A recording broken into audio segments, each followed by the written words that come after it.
San Diego, it's time to fire it up. From the beaches to the ballparks, from the Gaslamp to North County, no one knows America's finest city like he does. You can't just punt on a Manny Machado prime use. He's a fourth-generation San Diegan, born and raised in the heart of this community. Passionate, opinionated, and always bringing you the real talk on your teams, your city, and everything in between. Braden totally knows his stuff. He's ready for the next step. That guy is good. Live and local, it's the Braden Surprenant Show. But I think Braden's one of the up-and-coming young stars in the media game in San Diego. Now, here's your host, Braden Surprenant. What's up, San Diego? And a happy Thursday, everybody out there in America's finest city. I'm Braden Surprenant. He's Frank Marchese. Braden Surprenant Show off and rolling on this Thursday. Talking Padres baseball. Talked a lot about it last night on the Jamul Casino Resort Padres postgame show. What a game last night was, huh?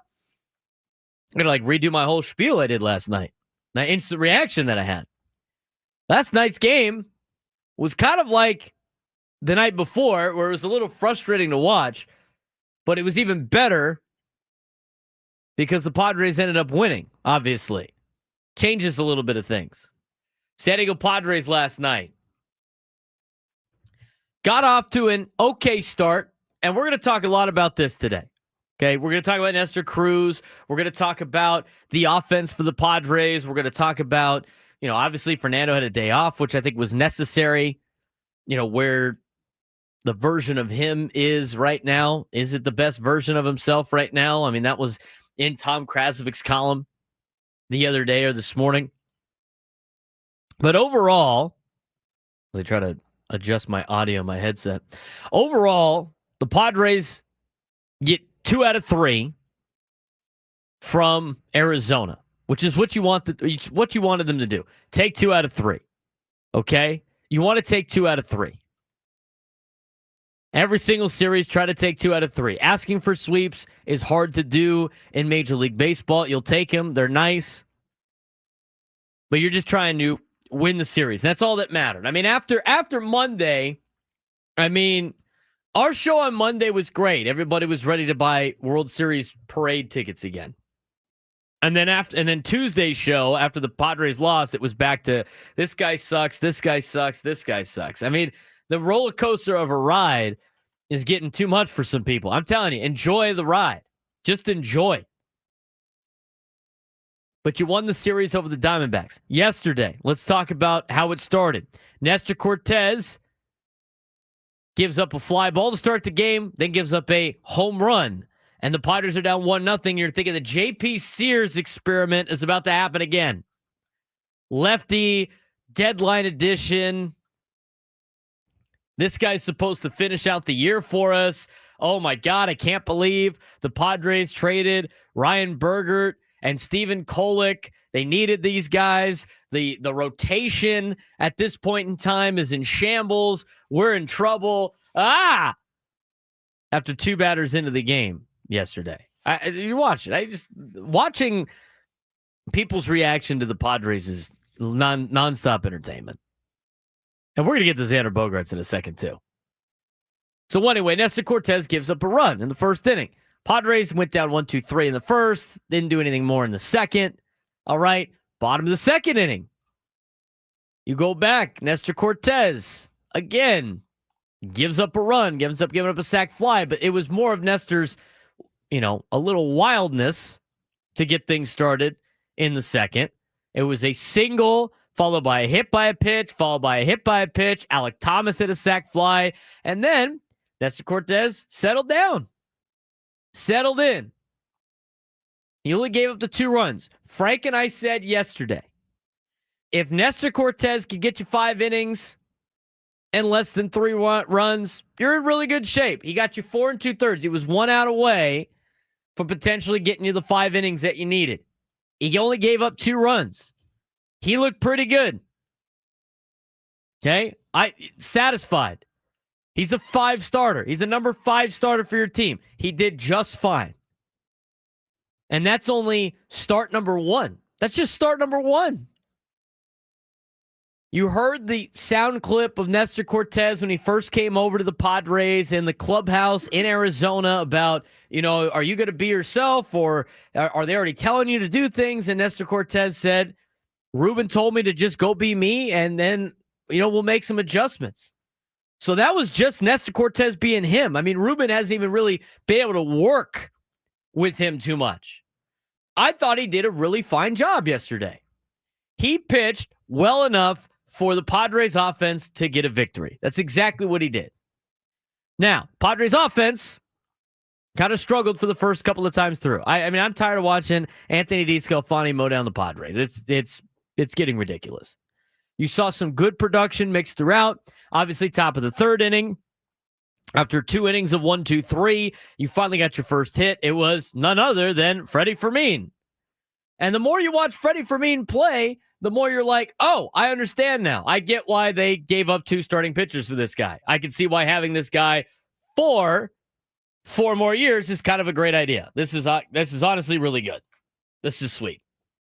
Your number 9 batter is roping doubles in the top of the third. Your number 9 hitters going 3 for 4. I mean, it's only been a handful of games, but your catching position, which has been your worst position all year, which has been the most unproductive position all season long, has turned into a major asset for you in the lineup. And guess what? Leave him at number 9. You don't need to move him up at all. You don't need to move him up at all. He roped a double in the third, didn't do anything with it. Okay, get to the 4th inning. Ramon Laureano singled. That guy swings. I mean, he's been the best pickup. Now, you talk about the Ferminator as much as you want. Ramon Laureano's been phenomenal in a Padres uniform. He's been phenomenal. He gets a single. A couple of them are outs. And again, this kind of played out. In the 5th inning, they had a couple of chances, right? We're going to break that down in a little bit. Xander lined out, then Jake Cronenworth got a single. Iglesias walked. Freddie Fermin flew out. And then you had the caught stealing with Jake Cronenworth at the plate. I'm going to tell you why it wasn't that big of a deal. Obviously, the Padres won, but I understand what they were trying to accomplish there. Bottom of the 5th inning, a little bit of trouble for Nestor Cortez, but Jason Adam came in, finished out the job, and then it got to the 7th inning. All right, we'll fast forward to the 7th inning. Xander Bogaerts with 1 out. Now, here's the thing. Hadn't seen too much out of Ryan O'Hearn yet. Ryan O'Hearn has played a couple of games. He's only had maybe, I think, 1 or 2 starts. He finally got a start last night.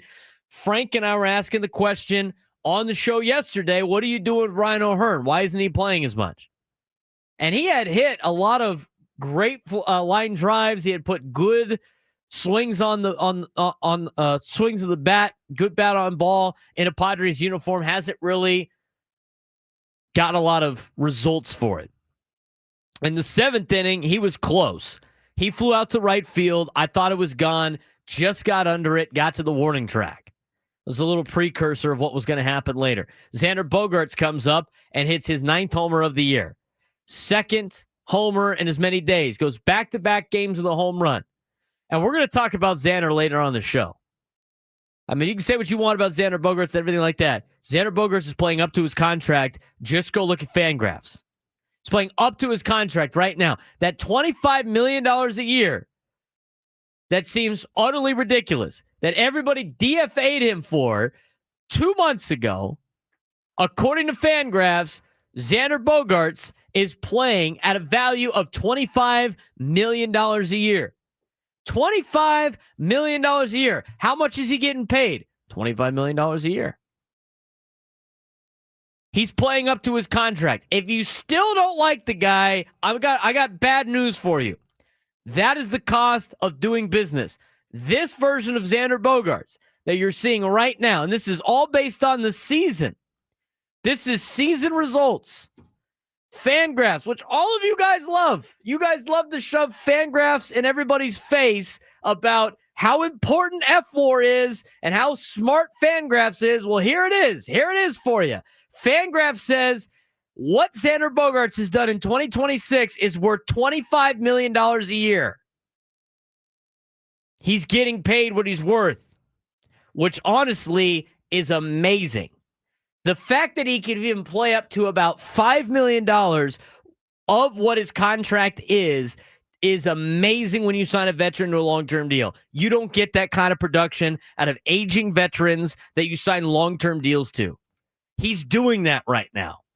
You don't like Xander Bogaerts and you wanted somebody cheaper, you're going to get somebody worse. Just go look at Fangraphs. Go look how much these players are worth according to Fangraphs.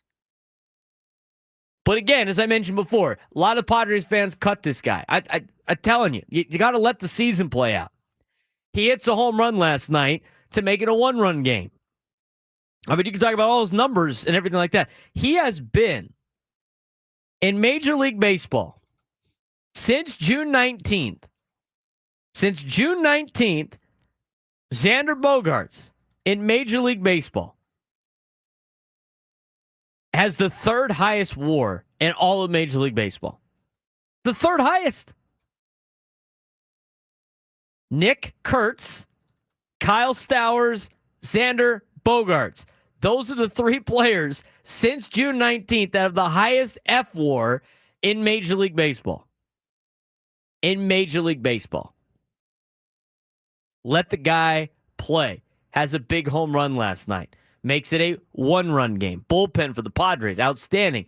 Double play in the bottom of the seventh was our catch of the day on the postgame show. It was great.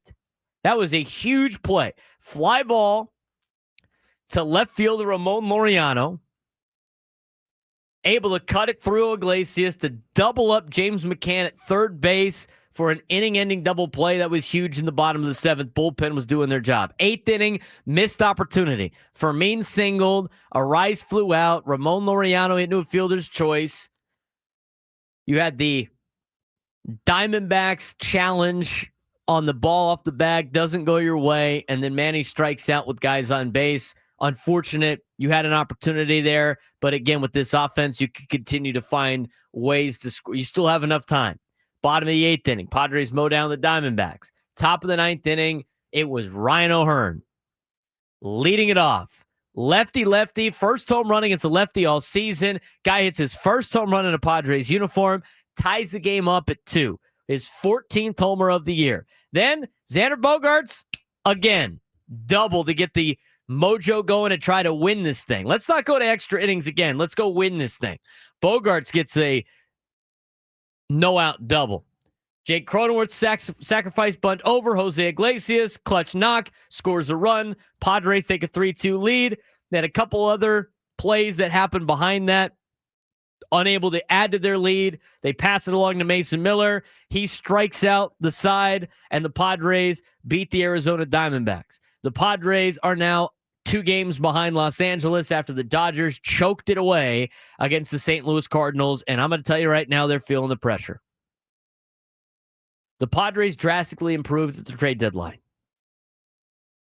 They went out there, they got good, solid Major League players. They lengthened the lineup. They're playing with good mojo. They've now won 9 of their last 11. They're right there on the tail of LA, and they're going back to what Jackson Merrill said in April. We don't feel pressure, we apply pressure.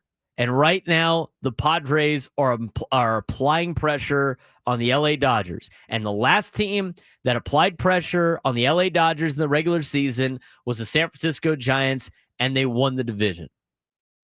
Padres have a huge stretch coming up with the Red Sox, the Giants, the Dodgers, the Giants, the Mariners. It's going to make or break their opportunity to win the National League West, and I think they can do it.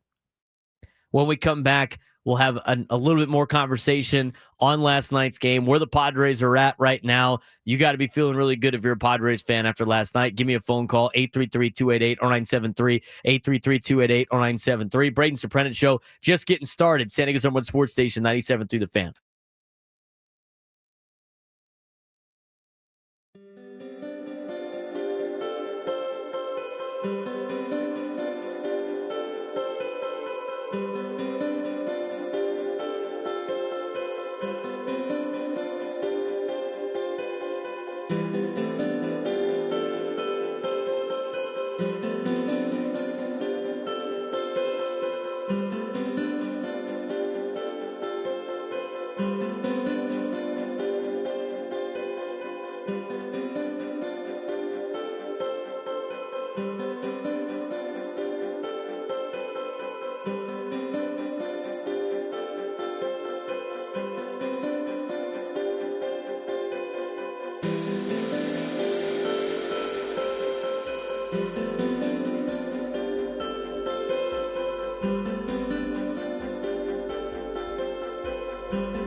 All right.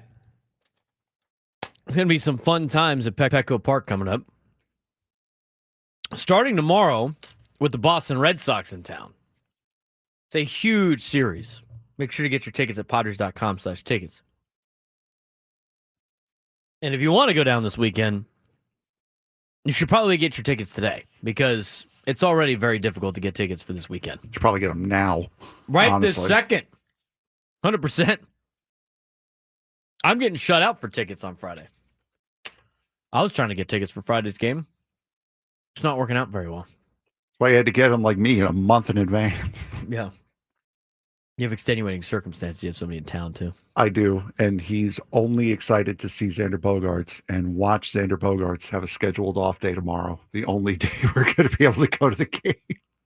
I doubt it, dude. They're advertising Xander on all of the Red Sox things. No, I know, but it would be my luck that I got this guy to fly out for this series. Greg McConey, he's in the chat every now and again.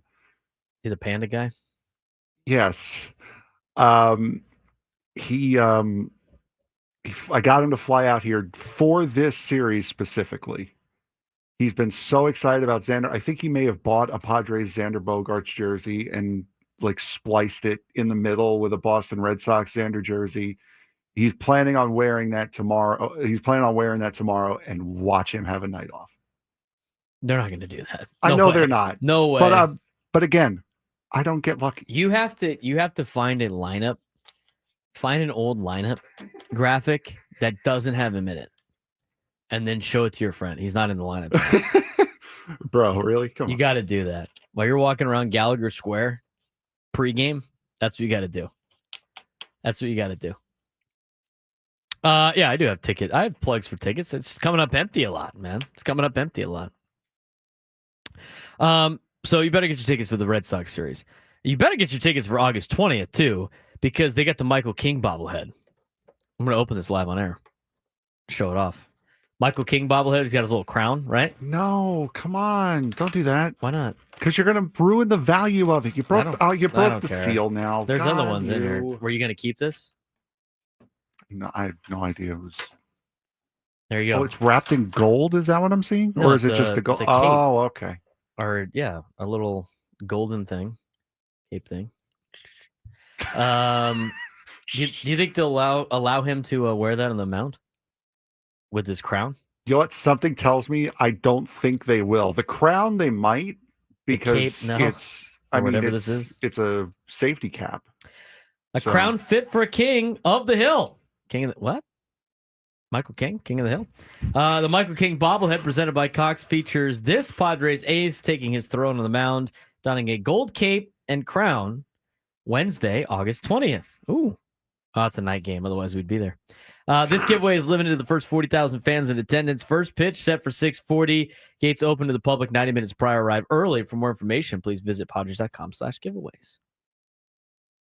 Should I put it back in the box or just have no, you've already ruined the resale value by breaking the seal, so it really doesn't matter what you do with it. Well, it was a free giveaway for us to promote their product. I would imagine you putting it on eBay is probably not the best answer to that. I'm not going to be putting it on eBay anyway. Did you imagine? Hey, you could buy this before you even go. Hey, you go. See that? Except you can't do that. You would get everybody in trouble. But yes, Michael King. I'm a little bit of a rebel. I don't know about you, but... Yeah, I could tell. Anyway. No, you broke the seal. Oh, God. Michael. So the Michael King bobblehead, 6:40, August 20th. Michael King's expected to pitch on Saturday, by the way. Did you see that from Annie last night? I did see that from Annie last night. Nick Pivetta, former Red Sox, going tomorrow against his former team. Then Michael King, former Yankee, going against the Bo Sox. And then Dylan Cease, who everybody thought the Red Sox might acquire at the trade deadline. Who was a sock. It was a white sock, but he was a sock nonetheless. He will go on Sunday. To look at the National League winning numbers and all that fun stuff that we like to get to, right? The Padres in control of their own destiny. 41 is the magic number to make the playoffs. 45 is the magic number for the division deal. Let's see if they have the division one on there. They kind of, not really. Those magic numbers can be a little confusing. So I know it's... If you win, it goes down by 1. Yeah, if you win, it goes down by 1. If they loses, it goes down by 2. Well, if you win. Yeah, if you win and the other team loses. Yeah, so if they... So anytime the... So like yesterday, it went from 47 to 45. Because the Padres won and the Dodgers lost. For the division, yeah. Correct. Yeah, so that's if you're in control of your own destiny, which the Padres currently are. So their magic number is 45 for the division, 41 for the wild card, which again was the only team that could, first team out, which is the Reds, They lost. Padres won. They gained 2 on said magic number. So there you have it.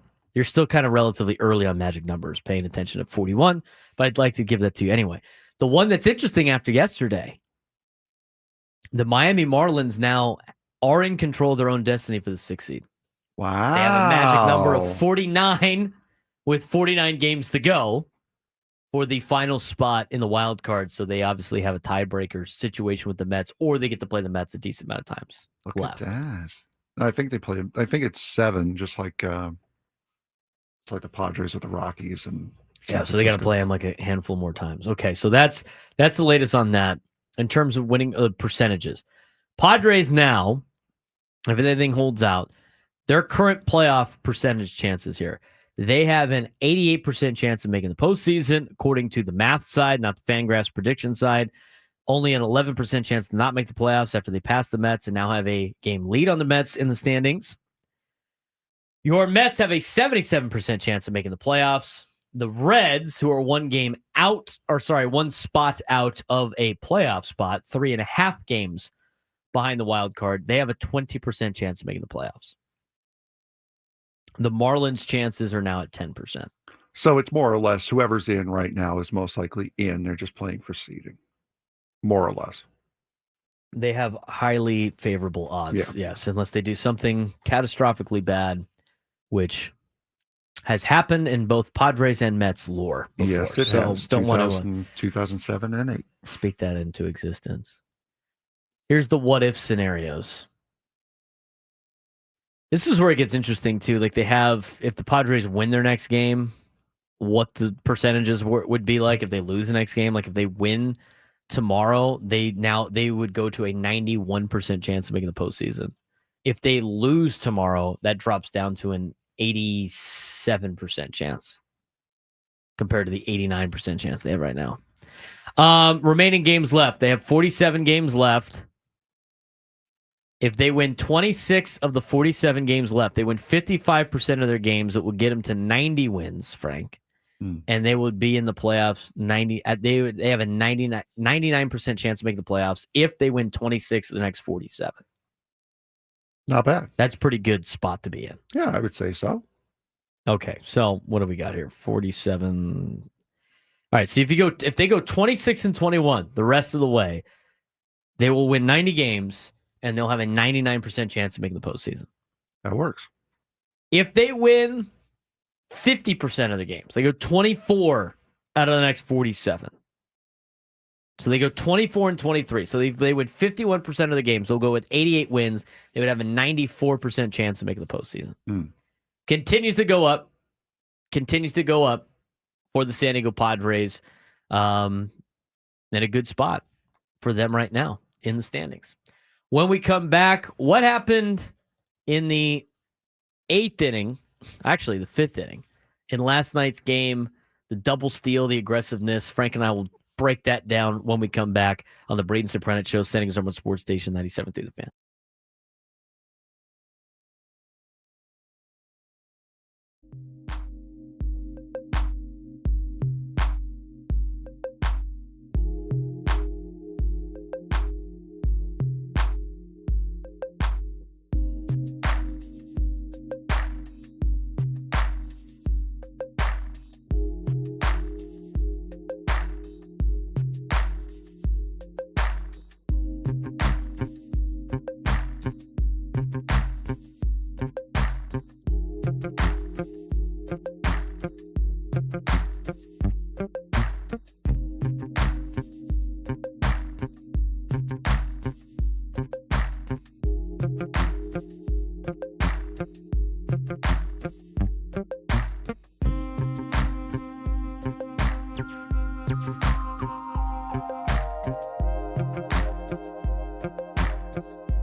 $11:34 on a Thursday.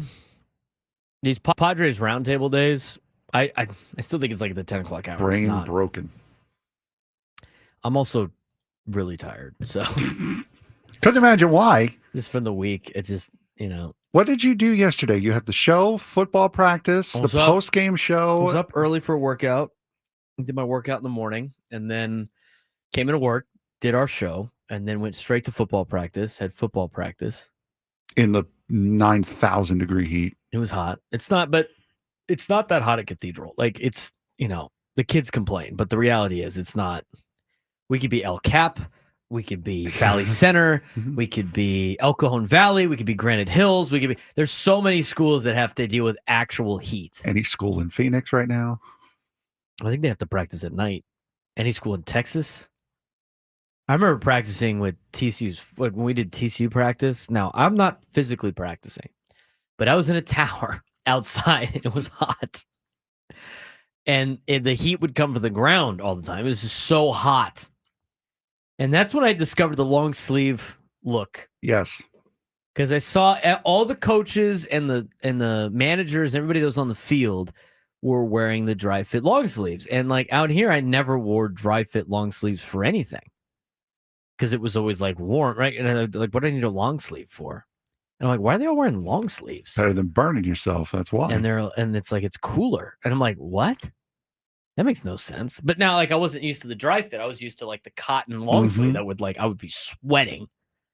And now that's all I wear. A dry fit long sleeves keeps me cool out at practice, keeps the sun off my arms and everything like that. So, yeah, it was way hotter then. We had an indoor practice facility, but Gary Patterson's like, our first games are at 11 in the morning. All right, whatever. We'll practice outside, I guess, Gary. Until a helicopter would fly over and he'd think they would be spying on us, and then we'd run into the indoor and have to be ready to go. I would have to break down my camera as much as I could, run it down a spiral staircase as the tower shakes back and forth. You always knew when somebody was coming up the tower because all of a sudden it would start moving. So I'd have to run down. And it depends where the tower was. I'd have to run across the field, go into the indoor, walk up skinnier, less stable spiral staircase to get to the shooting platform in the indoor. And we better be ready to go before they want to start. Otherwise, they're yelling at us. See, this is where you pay a kid who's like majoring in tech to just fly a drone over practice just to scare the coach into always practicing inside. Like, yeah, I don't know what they're doing. That's just wrong right there. These are pre-drone era. I remember anytime like there'd be people, they built a parking garage on the other side of the football practice area for like the living area for the frats. Like all the frat houses were over there. Mm-hmm. And so they had built a parking garage. And when they put that in, all of a sudden the top deck could look in. And anytime there was somebody up there, it would be like chaos. And they'd always send the strength conditioning guy. At the time, his name was Donnie. He was a gigantic dude that looked like a Hell's Angel guy. Old guy, probably in his 60s. Huge, yolk still, bald hair, white handlebar mustache. You weren't messing with him. If we saw anybody that was not supposed to be there, we would immediately go. I'd have to radio it in. Like, I don't know who this guy is up here, like running the stadium. We're in the stadium. And then I would just watch. Somebody would go up, whisper in Donnie's ear, and then he would just teleport to wherever it was and just yell at the person to get him out of practice. They were so paranoid about stuff. And the whole time I'm like, we trade film. There's not, like, everybody knows what you do. I don't know what you need to be paranoid about. Didn't help Oregon in 2016. No, it didn't. No, it didn't. Remember the Alamo Bowl. Down 31-0. I don't think Derek LeMesa remembers the Alamo Bowl. I think that might be blocked out of his memory. my friend Nikki, big Oregon Ducks fan, just blocked out of the memory. Drake Hills, Oregon alumni, blocked out of the memory. Like, those are wasn't good. When the center went down for Oregon and the quarterback went down for Oregon, which, by the way, our quarterback was not. We had our backup playing. It was a fun game, though. All right, enough about that. So to continue with what I did yesterday, yeah, that was part of it. Had football practice, then we went home, ate some dinner, watched some of the game, came back, did the post-game show, moving on out. But it's the practice all the way through. But as I mentioned, it's not that hot at Cathedral. You have the coastal breeze. I mean, are you kidding me? You don't even, in East County, it's like you don't even get a breeze. It's hot.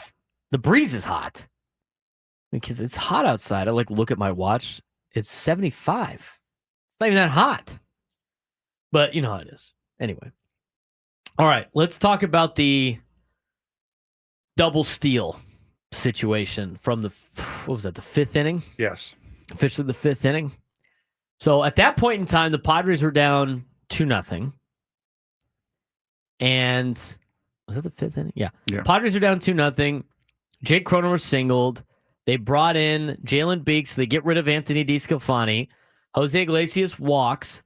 Freddie Fermin flies out, gets Cronenworth to third as he tagged up. So you have a runner on first and third and 2 outs and the top of the order, and Luis Ariz up in the top half of the fifth inning.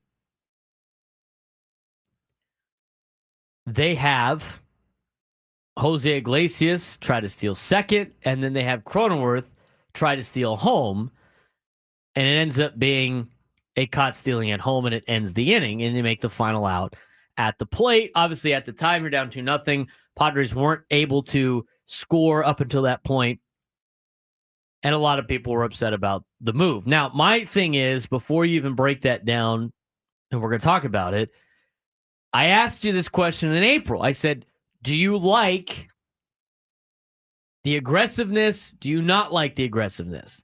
I would consider this aggressive still. I would not consider this reckless. They're aggressively trying to get a run. They're aggressively trying to make the Diamondbacks make a play. And you know what? The Diamondbacks made a great play. We saw the Padres do this a couple of times at the beginning of the season, and the teams they did it against looked confused. Like, oh, I don't know. I don't remember what. I wasn't watching Little League World Series. Maybe the Diamondbacks watched a little bit of the Little League World Series for the game. They made a great play. And now here's the thing, because everybody asked, why do you do that with Luis Arraez at the plate, one of your high contact hitters? Well, if he gets thrown out, you start the next inning with the top of your order. If he doesn't get thrown out, you get a run in, you got a runner on second, and it's still your best hitter at the plate. That's why I wasn't super upset with that particular move. What did you see? I didn't mind it. There were a couple of things that I would have done differently as far as making a call on that play. I don't think Jake is fast enough to be on the back end of that. I think he's going to be I would rather have him as your decoy going to second base. That's number one. Number two, probably would have done that with a right-handed hitter up also. So this way it kind of blocks the catcher. It also blocks the runner, but it blocks the catcher, makes it harder for him to get to the tag instead of the lefty who he could just look up the third base line, see it, he's prepared for it, gets out in front. Other than those like really nitpicky kind of situational, when should you do it, when shouldn't you do it, I didn't mind it. I didn't mind the play at all. I don't mind the play at all. Especially when you have a hard time like this team has had recently scoring runs. And you got to find a way to get some somehow. And I know you're just nitpicking just to kind of nitpick to make it to make it a more perfect situation. But you have to be able to do it with everybody. Right. You have to be able to do it with everybody. Otherwise, it's not going to work. You have to be able to do it with other plays. And I'm not saying I'm saying I would have done. I still probably would have done it in that spot if it was given the option. I said, yeah, go for it. Try to steal a run here. But there are things that could have made it more perfect that would have possibly made it work. But I don't mind the call. I really don't mind the call in that spot. I like the potential to steal a run. And the worst case scenario is Luis Arraez, who is your leadoff hitter, leads off the sixth inning. And Luis Arraez hasn't necessarily been that great this series anyway. The leadoff spot for the Padres hadn't been great all series. I mean, Fernando was 0 for, I think, on the series, if I'm not mistaken. Didn't he go like 0 for 5 on Monday and 0 for 6 on Tuesday? I know he went 0 for 6 on Tuesday. Yeah. Mm-hmm. And then Arraez went 0 for 5 yesterday. So I don't mind it. I don't mind the double steal. You're being aggressive. Again, at the beginning of the year, before we learned about the YouTube polls, we would have put one out. Most people said they love the aggressiveness. Nando went 1 for 4 on Monday. So he went 1 for 4. So he was 1 for 10. 1 for 10 on the season. And I think Arraez was 1 for 11. Arraez went 0 for 3 on Monday, and then Tuesday, of course, pressed the wrong game. He was 1 for 6. So 1 for 9. Arraez. First 2 games, and then 0 for 5 last night. Right? He was 1 for whatever. He only had 1 hit during the series. 0 for 5. 0 for 5. So not a great series for Luis Arraez. Other than that, what'd you see out of Nestor Cortez? Solid performance, especially for his first time pitching since April 2nd. I would have liked to have seen him go maybe till the end of the 5th inning. I know that's not something that Schulte likes to do. 76 pitches. More than I had anticipated him pitching for the first time since April 2nd, but a solid game. And he's another guy. He's not quite at the JP Sears point where you're going to have to kind of wait for him. You are going to have to kind of wait for Nestor to come around because he's missed so much time and he hasn't pitched at all this year. So you are going to have to be a little bit more patient with Nestor as compared to JP Sears, who has pitched all year. But now I think with Michael King coming back, that just put a lot of pressure on a lot of guys to perform, especially at the back end of that rotation. Yeah, I liked what he did. He was serviceable. He was serviceable. Again, you have to understand he's not on the team to be a 1, 2, or 3. He's there to be like a 4 or 5 at max, Yeah. and he's there for the rest of the season. The rest of the regular season. If you're relying on him to make a start in the postseason, you're going to be in trouble. I would imagine when you get to the postseason play, I don't know if he's going to be on the roster at that point in time or not, but this is kind of a tryout for the playoffs. And it was a pretty good start, I think, for Nestor Cortez. If he could build on that, that's great. Hasn't really had time to work with Ruben Niebla yet, but that was very reassuring after how bad JP Sears looked.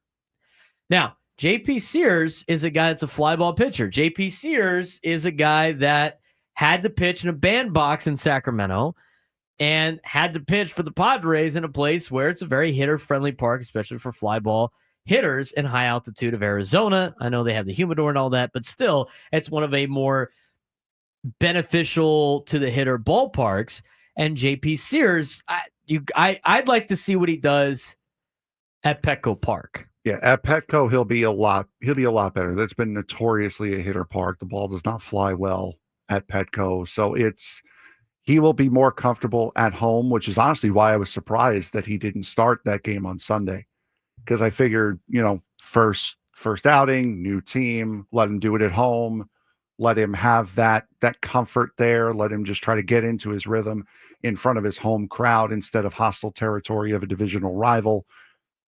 Cortez, pro, he can handle it no matter where he is. And for Cortez, you're going to have to kind of wait on him a little bit because that was just his third start of the year and his first since April 2nd. And his first in the Padres organization. I think they asked Mike Schild about him, and he was didn't even have the rehab starts here. Yeah, he had in Nashville, which is the AAA affiliate of the Milwaukee Brewers. They asked Mike Schild about him, and he was like, "I don't know. It's the first time I've seen him pitch. Like, I don't know him that well.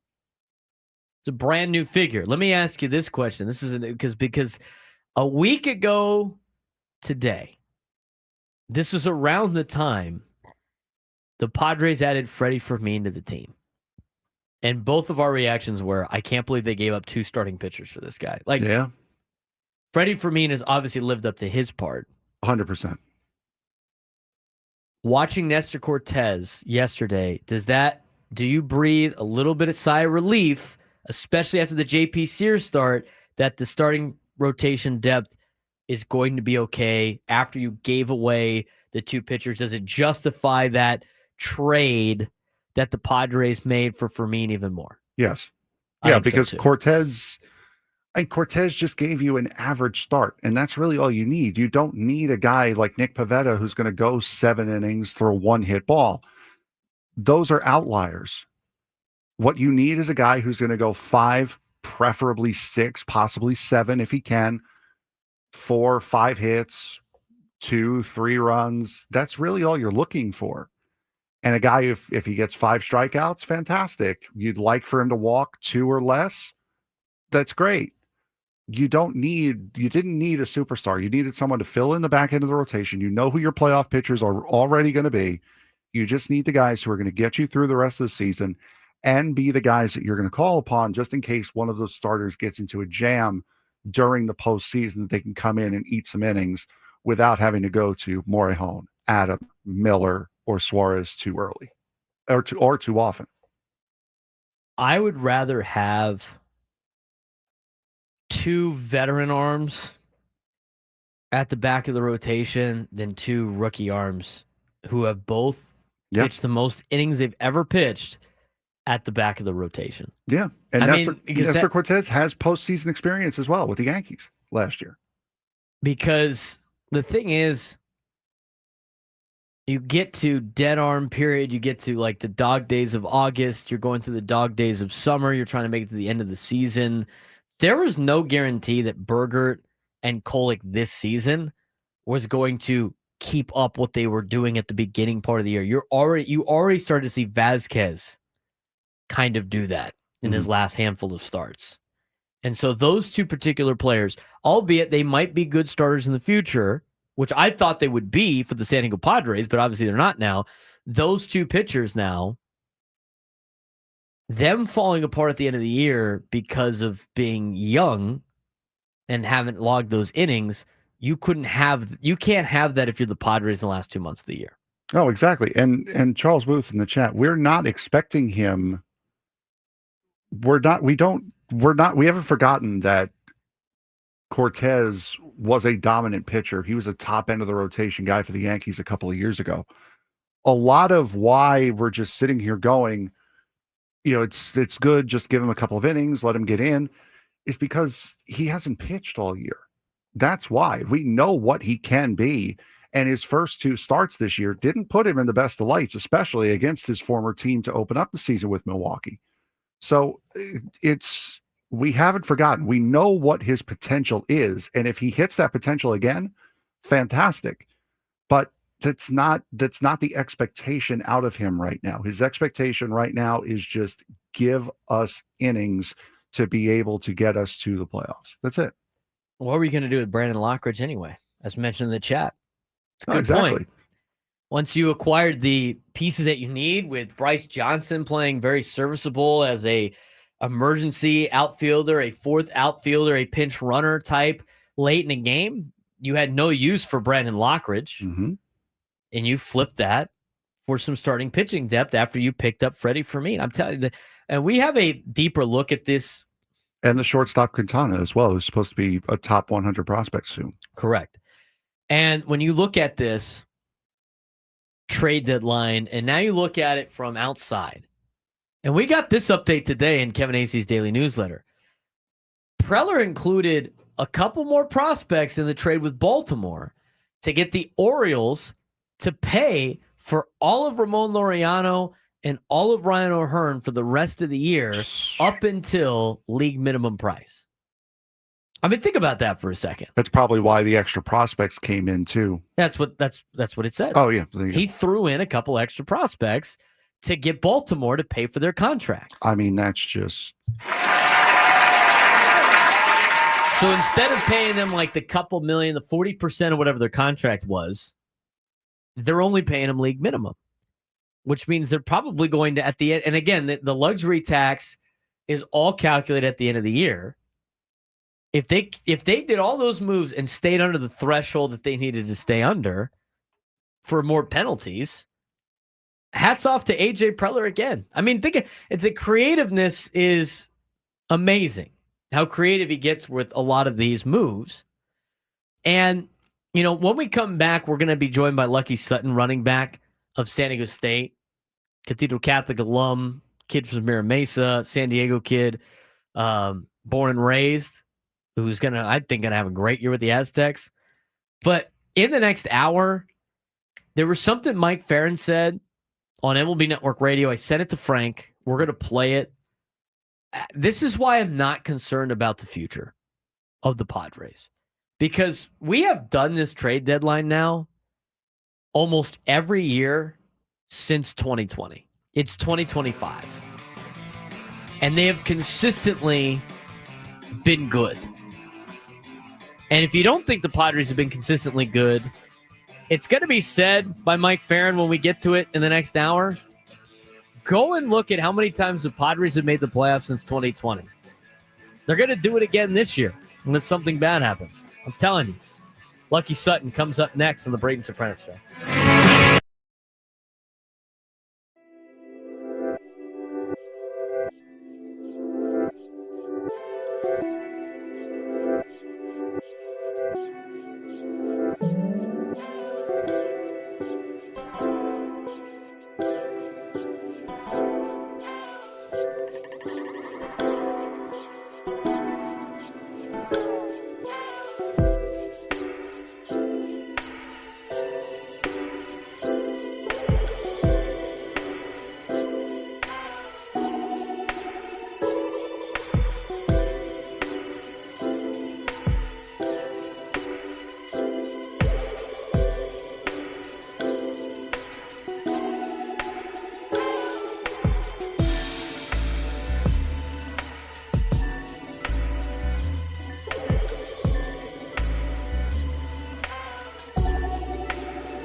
Noon lunchtime hour on 97 through the Fan is brought to you by The Craft Taco. Bold flavors to locations, Sorrento Valley and the Natural History Museum.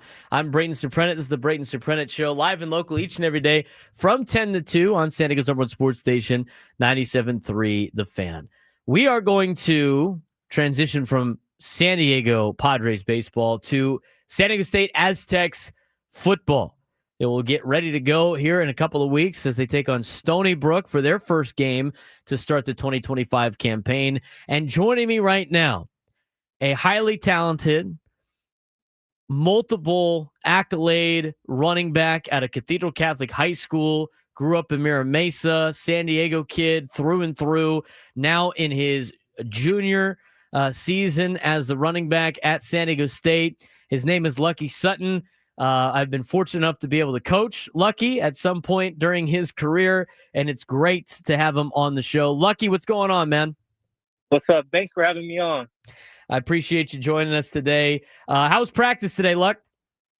You know, it was good. We had a full padded scrimmage, and, you know, we had a great competition, and defense had a good day, but we're going to come in and fix all our mistakes we had today. But it was a good day overall, great competition, and I'm just ready for this season, man.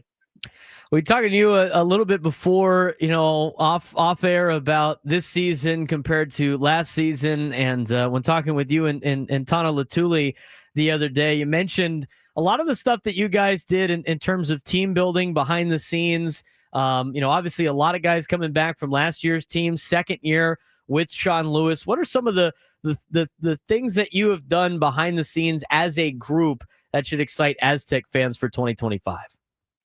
Yes, sir. We're definitely in a new era where we have a whole bunch of transfers coming in and out. So I would say that a lot of the time there's not no bonds when there's different people coming in and out. And we really focus on our bond this year, our brotherhood this year. We are having get-togethers outside of football so we can be a better team. And we're playing with our brothers instead of just playing with teammates. We're going to be brothers on the field this year. Well, Lucky, you come from a high school offense that was a wing tee, getting the ball a lot, rushing all over the place, to an offense that is labeled Aztec Fast. And when you hear the term Aztec Fast, you think the ball's going to be thrown a lot. But with you and Byron Caldwell and Christian Washington, three very stud San Diego high school running backs, it sounds like you guys are going to be able to run the ball a little bit. Yes, sir. No, we're still going to run the ball. We're going to run the ball, kill the run, and get 5 yards per carry. You know, Christian Washington and Byron Caldwell, all San Diego guys, and we're just ready to lead this running back room as San Diego locals. And, you know, if one man goes down, no one's going to be afraid because we have a great depth in our running back room, great competition in our running back room, and we all used to play together, and we used to train together. So it's really just a brotherhood in our running back room, and I'm really excited to show the fans what we had this year. We're talking with San Diego State running back Lucky Sutton out of Cathedral Catholic High School, now in his junior season with San Diego State. What's it like playing for Sean Lewis? Playing for Coach Lewis is definitely a blessing. You know, when he first came in and when he was talking about his philosophies, his focus, accountable, smart, tough, I just loved everything he was talking about on flipping this program around. You know, we're here in San Diego, and you know, we have a great talent here, and I think he's doing a wonderful job of keeping great local talent here as well. I would also say that just getting coached by Coach Lewis is a great thing. He really develops his players, and he definitely helped me stay here at San Diego State. Staying at San Diego State, I mean, in this day and age of transfer portal and everything like that, I mean, it's pretty cool to see a kid like yourself stay and be part of the program. I mean, what about this program? You know, obviously it's your hometown, but what about this program made you want to stay a part of it and be here and not leaving the transfer portal, which happens a lot in college football? Yes, sir. It was definitely Coach Lewis, like I just said, but also Coach Hagan. He's a great coach. He's definitely helped me develop as a player and definitely a running back as well. Taught me how to run behind my pads more and just teach me the college game to a T. I would also say that the San Diego fans helped me stay here as well. What's it like playing in your hometown? It's a blessing. It's a blessing to stay here in San Diego. Our fans, they're really critical, but that's what I love about them. They deserve the most, even though something's not right. They deserve for the best for our teams. We should be a winning program, and that's what we're going to show this year. Talking with San Diego State running back Lucky Sutton, recruited out of Cathedral Catholic High School, enters his junior season at San Diego State. Lucky, it sounds like you're ready to run through a wall right now. I mean, you're talking really fast. You got to slow things down a little bit, man. Let's go back in the memory bank. All right, there's one game I remember at Lucky Sutton, little sophomore Lucky Sutton, who had been practicing with varsity for the entire time, and got asked to come down and help out our JV team against Corona Centennial. It's the first time I got to actually watch you play in person down with us. And I remember, because I coached defense, so I didn't really get to coach you too much, but I remember every time defensively, we had to go out there quickly because, there goes Lucky running down the sideline against Corona Centennial. Do you have any memories of that game? Take us through that sophomore game that I think you had almost 300 yards rushing against Centennial, which is a pretty big team. Yes, sir. I remember on the first play, I think it was a toss play, and I just took it outside and beat all the angles and took it to the end zone. First play, it was a wonderful time playing there on JV, just having my JV teammates, because, it's all brotherhood. And I would say that just playing for Cathedral was a great, great experience, and just that day specifically was a fun game. We had 300 yards. I feel like every carry I almost scored on every play. That just tells a lot about the offensive line and just the coaching. Well, we obviously are very proud of all your accomplishments, Lucky. We love what you're doing. The thing is I thought that was a precursor to the game in which you were needed to have a pretty big day before you went to the CIF state championship game. It's against Orange Lutheran. And I don't even know how many yards you had. I've lost count. I've heard Steve Quiss's call of all of your touches against Orange Lutheran. Not helping out Tano Latuli in the defense too much that day by scoring every time he got the ball. That to me is the most memorable game I've seen you play. What is that your most memorable game that you ever played in your career? I would say yes, sir, and also the state championship. But just the thing that was so special about that game, it was just will and effort. The defense was having a hard time that game, and I know as an offense we had to step up. So I was doing everything that I can. And the offense and offensive line and the whole offense as a unit was trying to do the best they can so we can stay in this game, because our ultimate goal was to go to the state championship and get a ring. And I feel like overall our team was just a bunch of winners, and I can see that a lot to this San Diego State team this year. Last thing for you, Lucky, because I know you got to get to doing all the full-time job of being a college student and an athlete over at San Diego State. Obviously, with this team being a lot of local kids, and we're a very big local show. Love talking about all the San Diego guys. We have a lot of them on from all the other MLB teams, trying to get a lot more support for San Diego State football this year at Snapdragon Stadium. What's the big reason why San Diego should come support a bunch of you San Diego kids representing the city? San Diego, I would say that we don't really have a lot of teams, but, for San Diego State and Aztec football this year, it's going to be a big one. In the past, it wasn't really standard, and we're trying to uphold that standard this year. And I would say just supporting local talent here in San Diego. We stayed home, and everyone here loves San Diego fans, and we can't wait to show what we're working on this offseason and having a great product in the game this upcoming season. Lucky, appreciate the time, man. We're proud of you over there at the Cathedral, the whole coaching staff, and looking forward to watching you have a really good year.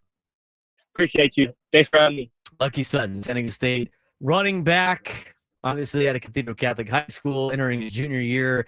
Should be a big year with him and with Byron Caldwell and with Christian Washington. I mean, those are three running backs in San Diego that were legit. Just three running backs that were just all legit now in the backfield for San Diego State. When we talk about the Aztecs like this a lot, it's like, how can they keep good local talent? I mean, Lucky Sutton won the Silver Pigskin Trophy for the PPR. Christian Washington, coached many games against Christian Washington. He was a pain to deal with. Byron Caldwell, who spent time in Oregon after his time at St. Augustine High School, and Morse. It's just three dynamic running backs back there. And again, we talked about offensively for San Diego State. It's going to be good for them. I like the two options they have at quarterback are going to be an upgrade. The defense comes back strong. Should be a good season for San Diego State. We're having some issues with StreamYard and everything like that. So we're going to take a quick break. We're going to try to get this all sorted out. When we come back, we're going to hear what Mike had to say about the San Diego Padres organization and why, maybe they can be sustainable over the long term. We'll talk about that when we come back on the Braden Surprenant Show, San Diego Sports Station 97.2 The Fan.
You think Luck was a little nervous? Or just fresh off a first day of I full was going to pads? say, bro just got off the field. Like he Out of was breath. amped. He was so hyped. So hyped. That was great. Anyway, I think we fixed most of our problems that we've had behind the scenes on the internet deal. Frankie Watkins in the chat. Did Odyssey have the routers removed alongside the vending machine? Yes, as a matter of fact, they were connected to the vending machine. We didn't realize that until just now, and we brought them back. It's amazing we made it to the round table. It's amazing. I'm excited for Aztec football. I'm not as excited as I am for TCU football, but I am excited for Aztec football. Wow. Really? I worked for one of those football programs. I attended one of those schools. I did not attend one of those schools, and also did not work for one of those football programs. We're effectively working alongside San Diego State this year. We're going to be. I was excited. We're going to be at all excited. the games this year. You're going to get the same access you got at TCU. That's not true. For the most part. I mean, I was in the meetings and stuff. Okay, maybe not that much access. Am I going to be on the team jet? No, I'm not. It's a little bit different. Now, you will be at every game. I will be at every game, yes. I will be at 4 of the 6 home games. Way to just pack it in already, dude. It's like, really? Some of us have to fly to San Francisco twice. No, you don't. You see, there's the thing that funny phrase "have to." No, you don't have, I have to coach the next generation of Lucky Suttons. Just have one of your assistants carry an iPad, dude, and just yell through the iPad. Like, come on, it's like full on flubber. One of the games is on a Friday night. I hate that. Just full on flubber. I hate just like Friday night games for college football. Hate. In fact, if I wasn't coaching high school football, which I am, or if I have a bye week, you know what I don't watch? I don't watch college games on Friday night. I don't. I got other things to do on Friday night. I don't want to watch college football on a Friday night. I want to watch it on Saturday. I want to watch it on Tuesday Maction. I don't want to watch college football on a Friday night. I don't. Do not want to do that. Not a San Diego State problem. That is a TV executive problem. Let's put a game on a Friday night. No, nobody's home. People are doing things. Nobody wants to watch a college game on a Friday night. It's terrible. Make Ohio State play on a Friday night. See what they say. I know about 35,000 people that want to watch a college football game on Friday night. Where? At Snapdragon down here. No, they don't. Against Stony. That's a Thursday night, by the way. Help me. That's a Thursday night. That's a Thursday night game. Opening week is different. That's a Thursday night game. Help me. Help them. Come on, dude. I'm telling you, the What Friday are we night games. doing The here? Friday night games are terrible. It's terrible. That is terrible for college football. That is terrible for San Diego State. Not their fault. They got the raw end of the deal. I mean, they have to try to get anywhere they get with TV contracts. If that's their way on big TV, it's their way on big TV. I think it's disproportionate. Make Ohio State and Penn State play on a Friday night. See how the ratings do. There would be a whiteout Beaver hate Stadium. There would be a whiteout Beaver Stadium. It would be on NBC. They would hate it. It would draw ratings. They would hate it. 108,000 or however many fit in Beaver Stadium. James Franklin would hate it because it would affect his ability to bring recruits in that day because they're playing high school football. Oh, stop it. It's terrible. Friday nights for high schools only. It's terrible.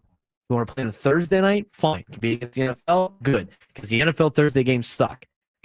Friday night games in college football are terrible. Yeah, the best night for college football is though. Tuesday night action. Absolutely. Or Wednesday. 100%. Coos action on Wednesdays. So you're going to have Conference USA now on Wednesdays and Maction on Tuesdays. Yeah, no, our internet is... It's bad. It's not. Our internet really...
Stony Brook, Yes.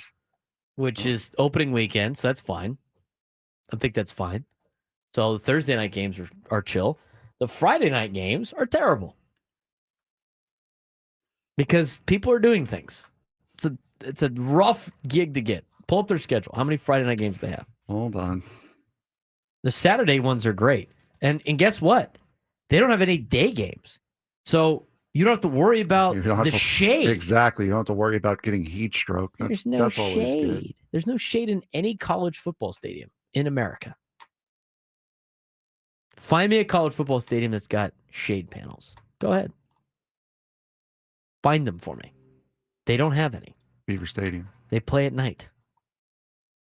Penn State? Yeah. Penn State doesn't have shade. They've got the overhang. The grandstands on the end Slight. overhang. Slight. It's still shade. It's is not- it not? It's not shade. Rose Bowl doesn't have shade. The SEC doesn't have shade. I'll give you the dates of the games. You tell me what actual day it is, because it doesn't say on the because it does not schedule. say on the. No. August 28th. That's a Thursday. It's a Thursday. We've agreed to. September 6th. Saturday. September 1st. Are you sure?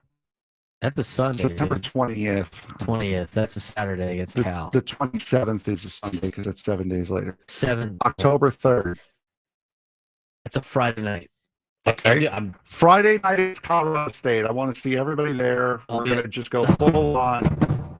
We're just going. be at De La Salle. Colorado State. Like, come on. We got to support the guys. I'll be coaching high school football. Next. October 11th. Saturday. October 25th. Saturday. November 1st. Saturday. November 8th is Saturday. Saturday. 15th. Saturday. 22nd. Saturday. 28th.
One.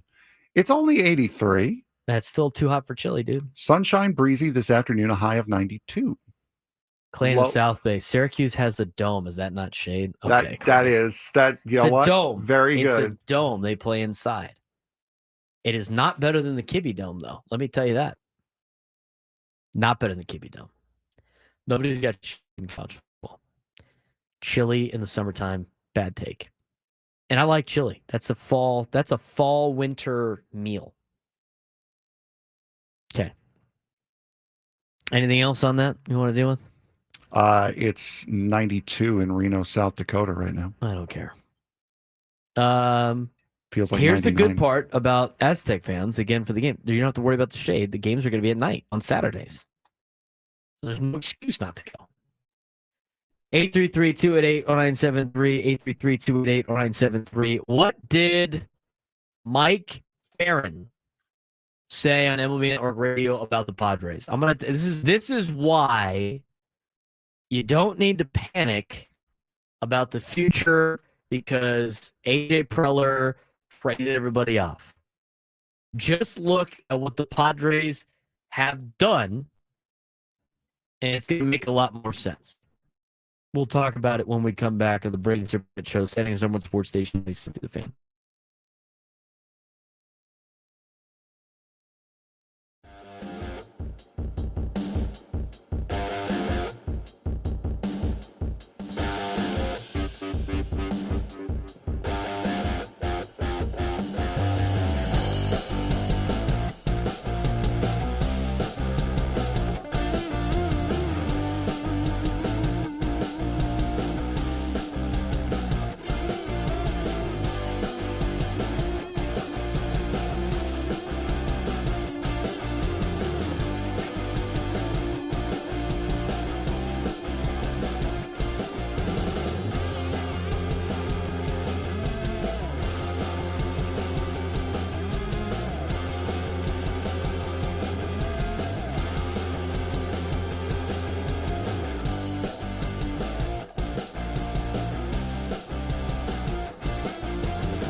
Baseball coverage on 97 to the Fans, presented by T-Mobile and at T-Mobile.com. We get a great deal on an iPhone 16 Pro. Hopefully, we're working on a lot of stuff behind the scenes.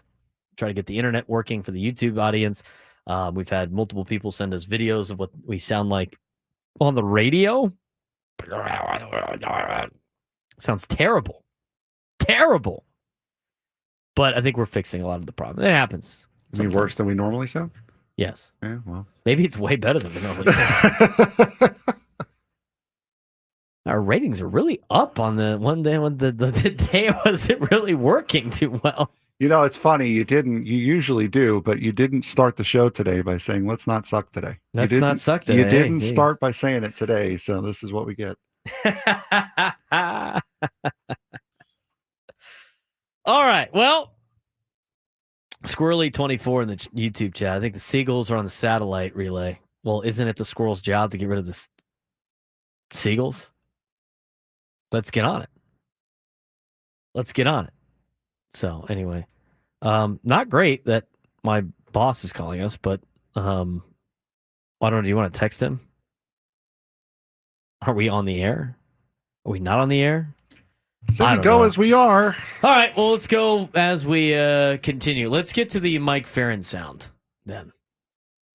Mike Farron on earlier today on MLB Network Radio talking about the Padres and talking about what they've done over the last couple of seasons and whether or not it's sustained success. San Diego Padres are going to go to the postseason for the fourth time in 6 years, and all they've done is trade away prospects for the last decade, right? And they're going to go to the playoffs for the fourth time in 6 years this year. They might win the National League West. They might end up as one of the top 2 seeds in the National League. Like, they're a really good team. Like, that's a team. That's sustained success. Being in that market and going to the playoffs 4 times in 6 years. Milwaukee going to the playoffs. They can talk about sustained success. This is going to be their 7th playoff berth in 8 years. That's sustained success. Getting there once and having the best record of the All-Star break is not sustained success. You have to have success before you can sustain it. San Diego Padres are going to go to the post. Classic Twitter video. Got it. Okay. So what Mike Farron said, I think is very important when it comes to the Padres, because remember in 2020, I remember the narrative of 2020. It's like, well, they gave up all these prospects, and they're not going to be good in the next 5 years. We're 5 years down the road, and the Padres are probably better than they were in 2020. They've traded away all these prospects, and they've made the playoffs. They're going to make the playoffs 4 out of the last 6 years. That is sustained success. As Mike Farron mentions, that's the sustained success that you want as Padres fans. Is it not? For everybody that's concerned about the future of the Padres because of trading away prospects, and there's a lot of them out there, and their biggest concern is not that they just love prospects, okay? There's the group of people that don't want to trade prospects away. They're not just obsessed with these young players. Their concern is they want to be an organization that they've watched other organizations be in the National League, those sustained, successful organizations. Now, you look at one team in particular, like immediately comes to mind of a team that has had sustained success is actually in a little bit of a slump for the first time in forever. I have an idea of what that team is. Frank, when you hear sustained success Major League Baseball, I think of one team in particular that doesn't spend a ton of money, that has always done things really well, that currently is not doing that. This is a kind of a new phenomenon for them. I think of one team. What team do you think of? Wouldn't happen to be Schilte's former team, would it? That's exactly who I think of. St. Louis Cardinals. Is that the first team that came into your head about when you talk about sustained success? Yep. I think of the St. Louis Cardinals. The St. Louis Cardinals have always been successful to an extent. What was with the reaction? Brother, the chat said Tampa Bay. No, they have to win, dude. They have to win. They never win. St. Louis wins. The Cardinals have won. The Cardinals actually win the World Series.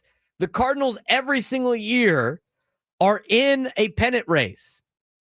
I mean, we had Mike Claiborne on last week. And when talking with Mike, he's like, we have never seen this ever. Mike Claiborne is in the Sports Hall of Fame in Missouri. That guy's been covering the Cardinals since the 80s. It's the first year they've ever had fans not show up and the team be around they're 500. They're 500 and they're not playing that great at baseball. It's the first, they're freaking out. They're at 500 right now. They could still theoretically finish the season with a winning record. And this is bad. This is a bad year. They've kind of lost their way. But for all of Major League Baseball, the team that has always been consistently there has been the St. Louis Cardinals. Since 2000, they've won a couple of World Series. They're always right there for the playoffs. They're always making the playoffs. They have been the epitome of sustained success. Now, as of recent, probably not. But that being said, that is what the people that are prospect huggers want the Padres to be. And that's why they freak out when they trade away young, controllable, talented players because they think this is going to be a boom or bust. It's going to be like the Padres were 05, 06 really good, and then a decade of crap. Decade plus of crap. A couple of nice runs in the 90s, and then a decade of crap. That is what the Padres have been.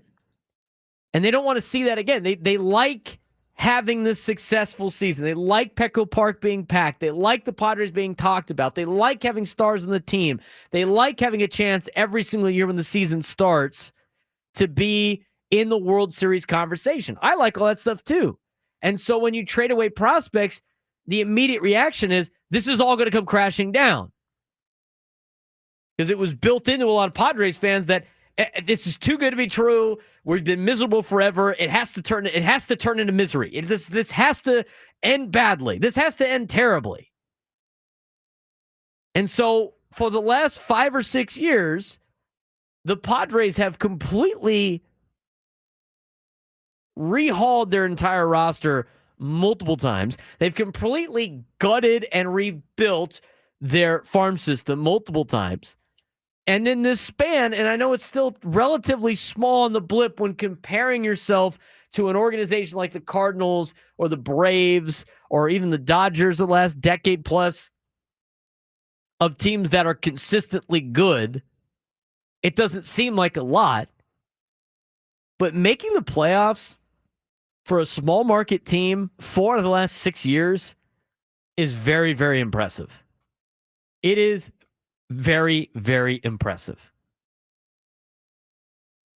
And so you want an example of sustained success? You are watching it right now with the San Diego Padres. Padres have a good chance of beating the Dodgers out for the division. They got a really good chance at that. Do you have that other clip, Frank? I do, yes. All right. Cameron Maben on Foul Territory talking about the Padres. Here's what he had to say. Hey, my boy said it. Superman said it. I think it's that simple. I mean, I'm looking at it all in totality. I'm looking at even right now, from beginning to end, what Mookie Betts has went through, right? That's one of their key pieces. That's one of their cornerstones. I just think sometimes you have seasons like, Mookie maybe have. Not saying he won't get it together, but things just feel right for the Padres. And then KP said it. When you talk about being able to shorten the game and make it a 5-inning game, the Padres have just that. I mean, if somebody gets in trouble at the bullpen, they can go to another guy. They don't have to wish and hope that, hey, this guy figures it out a batter or two from now. And I just think that lineup, I like right now. I love the pieces that they added. Defensively, I think they're better. I think the starting rotation is better right now. I don't know how healthy those guys will be. And then, too, just coming into the season on the back end thinking that these guys are going to dominate, the Snells of the world and some of the other guys that they'll have coming back. Yeah, I'm leaning towards the Padres on both ends for sure. A lot of people are buying the Padres right now, and that scares people. Don't want to jinx it. Don't want to curse it. Whatever anybody talks about has no impact on the Padres playing as long as they keep their heads on straight and go after it. And I think they're going to with Mike Schilt in charge. But would you say Frank, that this team has sustained success over the last handful of years. Absolutely. You had a little bit of a hiccup in 2023, but those are going to happen. There are going to be years where you just miss out when things don't go right. But this is what sustained success has been. 3 of the last 4 years. Well, assuming that they're going to be here, assuming they're going to be in the playoffs this year, it's 3 of the last 4 years. That is sustained success. Yeah, 4 of the last 6. I mean, how many years in a row do you have to make the playoffs for you to just believe in AJ Preller getting the job done? It's not even how many years in a row. It's you got to pick a period of time, like over 5, 6, 7, 10 years. That is your look. It's not just 1 year. 1 year can be an anomaly. 2, you're starting to look at a trend. 3, you got a trend going, and then 4, you're well in it. So the Padres are very much trending towards consistent, sustained success, and it looks like it's going to stick around for a while. This is a recurring thing that we've talked about so many times over the last couple of years.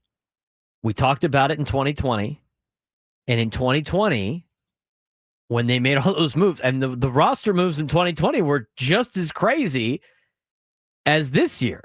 I mean, they traded away 5 or 6 to Cleveland for Mike Clevenger. They acquired 2 catchers at the deadline. They had multiple trades with Seattle. I mean, they depleted their farm system in 2020. In 2022, they did the exact same thing. They depleted their farm system for Juan Soto and Josh Hader. I mean, we all talk about the Juan Soto deal. I have forgotten about the Josh Hader deal. I have forgotten about the Josh Hader trade that the Padres made that same year with more players getting shipped out of the Padres organization. I'm pulling it up right now. I got to go find this. Now, we've had not that great of internet service, so who knows how long this might potentially take for me to look up the Josh Hader deal. I want to make sure I get it right.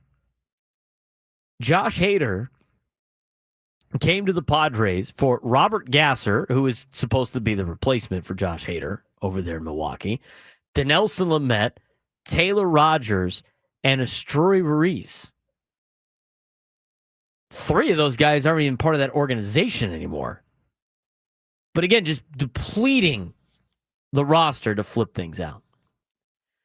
It was interesting. We're talking about this, and again, this is the big topic of discussion every single time there's a trade deadline. We had the same thing again last week.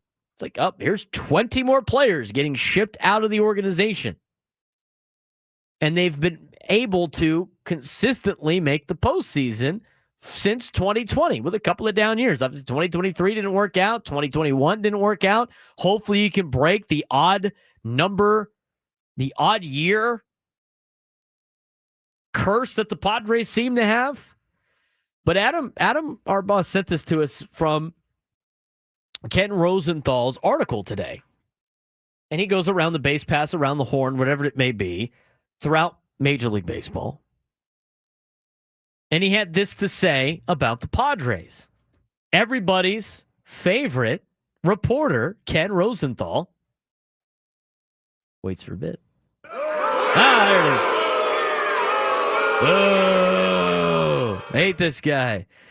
Quote, after Preller acquired Juan Soto and Josh Hader at the 2022 deadline, I wrote, Ken Rosenthal, quote, many in the industry believe that at some point, all of Preller's frenetic wheeling and dealing will catch up with him.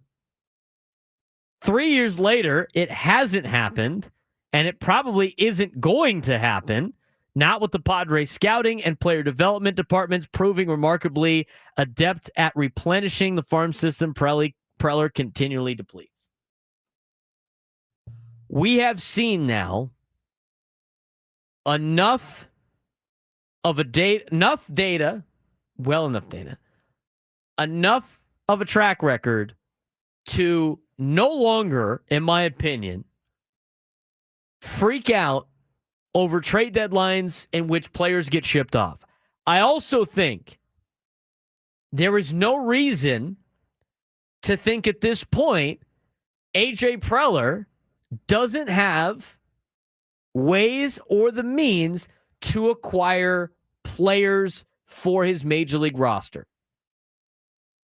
I mean, again, it's just you try to look at from a logic perspective, and that's where these people are coming from, the ones that are just the prospect huggers, that they know it might come crashing down because it just logically it has to. There's no way somebody is this good at replenishing his farm system all the time. He does it.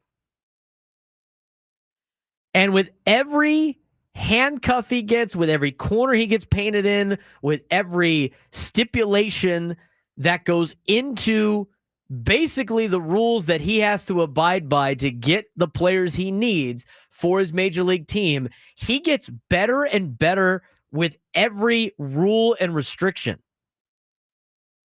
It's honestly remarkable. Let's just talk about that deal. I mean, we briefly talked about it earlier in the show that Kevin Acee reported in his daily newsletter the details of the Ramon Laureano and the Ryan O'Hearn trade. That AJ Preller was able to get, and I have the exact thing from the newsletter, and so I'll just quote from that. Here's from the newsletter. Preller, anyway, he's talking about Ryan O'Hearn and Gavin Sheets. They have the same skill set, whatever. And he goes on to say, but Preller decided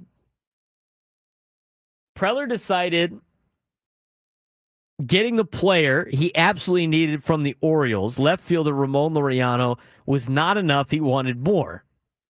So he added prospects to get the Orioles' only all-star, Ryan O'Hearn, as well, and added another prospect or two to get the Orioles to pay down both veterans' contracts to the major league minimum.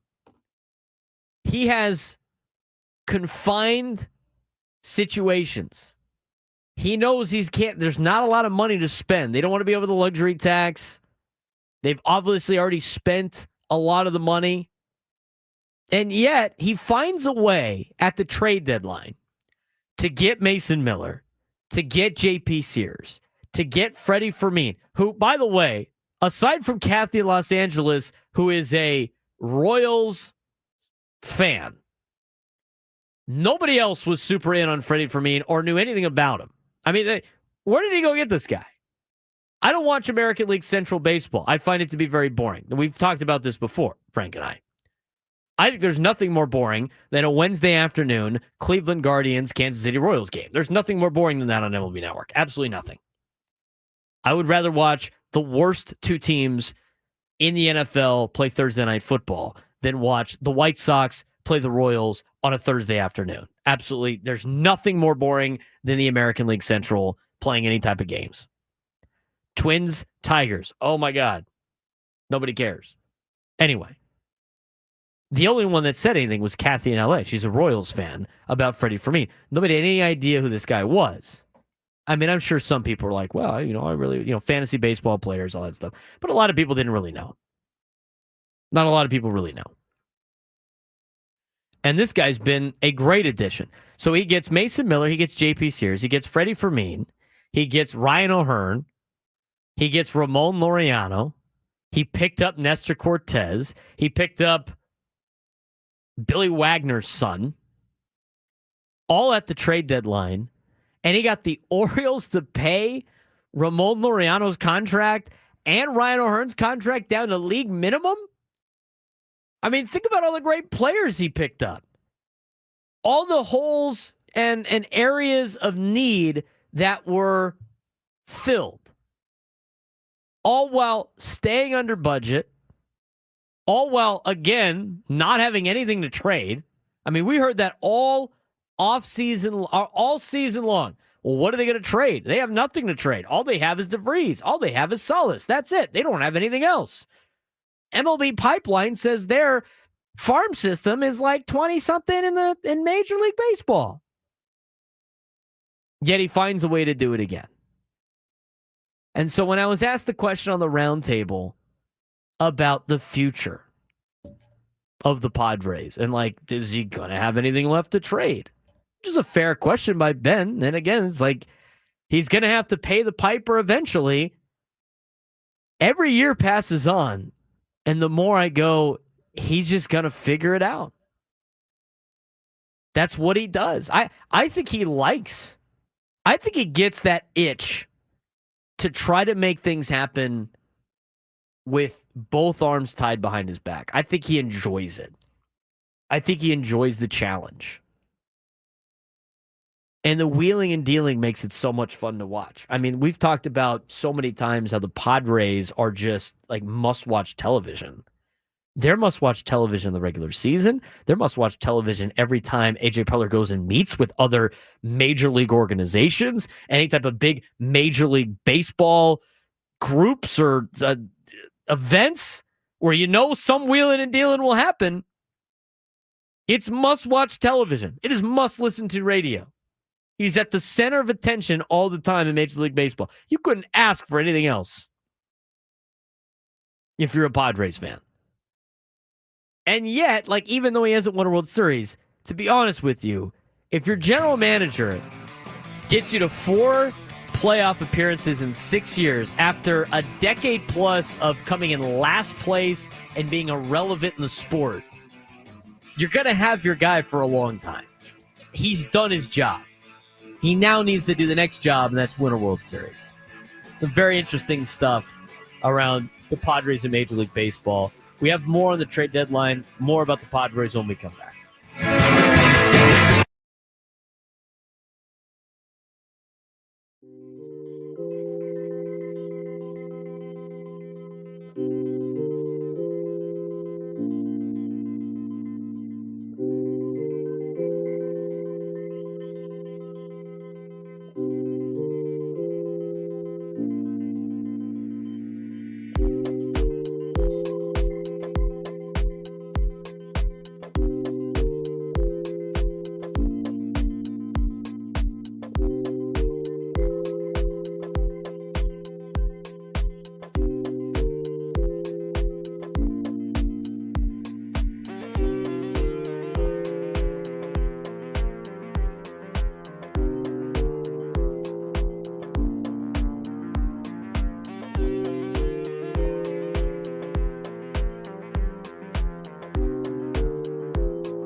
Hootie and the Blowfish doing covers. Funny. Little Led Zepp cover right there. Still don't trust that Blowfish. What happened to that Blowfish, by the way? I don't know what happened to the Blowfish. Where's SB at? I haven't seen that guy in forever, dude. What happened to him? Is he okay? Is he alive? That's not what I meant, but okay. What happened to that guy? I mean, He was in chat he was in this like all the time. He was always here. He was always hanging out. He was always. He was in chat a couple days ago. I think after the Bogarts deadline. go for 5 or something like that. No, it was either after the deadline, and I acknowledged his existence, and he didn't seem to appreciate that. Yeah. Hey, look who it is. I got some good Xander Bogart stats I can just throw in people's faces if I wanted to today. By the way, I might have to. I had someone send this to me before, and I just saw it again on Intentional Talk. Did you see that Little League umpire Oh, no. that got hit in the groin Oh, no. 3 times in 1 inning? 3 times? 3 times. He's behind the plate? Yes. Ouch. He crumpled on the first one. He leaned over on the second one. And then the third one, he just went down and stayed down. It's like, dude, I would have done that after the first one, but okay. Was that the got him part of that show? Yes, that's what it was. Got him. Oh, that poor guy. Oh, that's rough. We'll talk about Xander in a little bit. We're going on with this. You know, and it was sparked by what I saw Mike Farron said about the Padres in terms of their sustained success. Because, again, the people that are worried about the prospects in the future want to see the Padres win all the time, be a consistent winner. I think a lot of people want that. And so the people that really want that freak out every trade deadline when the Padres, quote, overpay with prospects, or they, quote, give away all of these potential prospects. It's why you get guys like our boy Auntie Got a Poodle, Giannis, on social media, tweet out on that day because he was incensed about the prospects thing, and he has since been flipped. I'm not paying attention to the minor leagues anymore. This is why you can't like religiously look at the minor leagues, because they're not all future Padres. In fact, probably most of them are not even going to be future Padres. Because the organizational philosophy of the Padres, and now this is not something that they've said, but again, we are a big actions over words show. Look what the Padres have done for the last 5, 6, 7, 8 years. 10 years. I mean, what is that? AJ Preller's been here for what, 10 years? 10 seasons now? Yeah, I think this is either season 10 or 11. He got here in the fall of 2014, right? So that doesn't even really count. It was the end. It was like August of 2014 was like his first year. So he's been here about 10 years. The Padres and what AJ Preller has done over the last 10 years has been acquiring major league talent and proven commodities year in and year out, and keeping the MLB team loaded with stars. And you look at the farm system and the team's ability, or the organization's ability, to harvest talent and to find talent. I think the scouting department has done a great job in finding electric talent. And we're talking about talent that you cannot teach. We're talking about talent that is natural ability, high athleticism players that have all of the things that you can't teach, that other organizations know that they can make into finished products. And when you look at the Padres' overall farm system, you have to understand, and I've said this spiel before about the minor leagues. For everybody in baseball, the minor leagues are there to get 2 players in your organization opportunities to get better. They are what's called the chosen ones. Okay? They have a group. There is a very small group in your farm system that the organization values as the chosen ones. These are the ones that we think are going to be Padres. They need to get all the reps. These are the guys we're never trading. They are the chosen ones. So they have a chosen one bucket. Very small. Not a lot of people fall in this category. As for the Padres, Fernando Tatis Jr., chosen bucket. That guy was going to be a Padre. Identified at a very young age, acquired him in a trade, chosen one bucket. Jackson Merrill, also chosen one bucket. There's not a lot of them. Okay? There's not a lot of them. A lot of people probably thought that Leo DeVries was part of the chosen one bucket. He obviously is not. He is in the other bucket. This is the capital bucket. This is the currency bucket, which is where probably 95% of the Padres farm system falls into.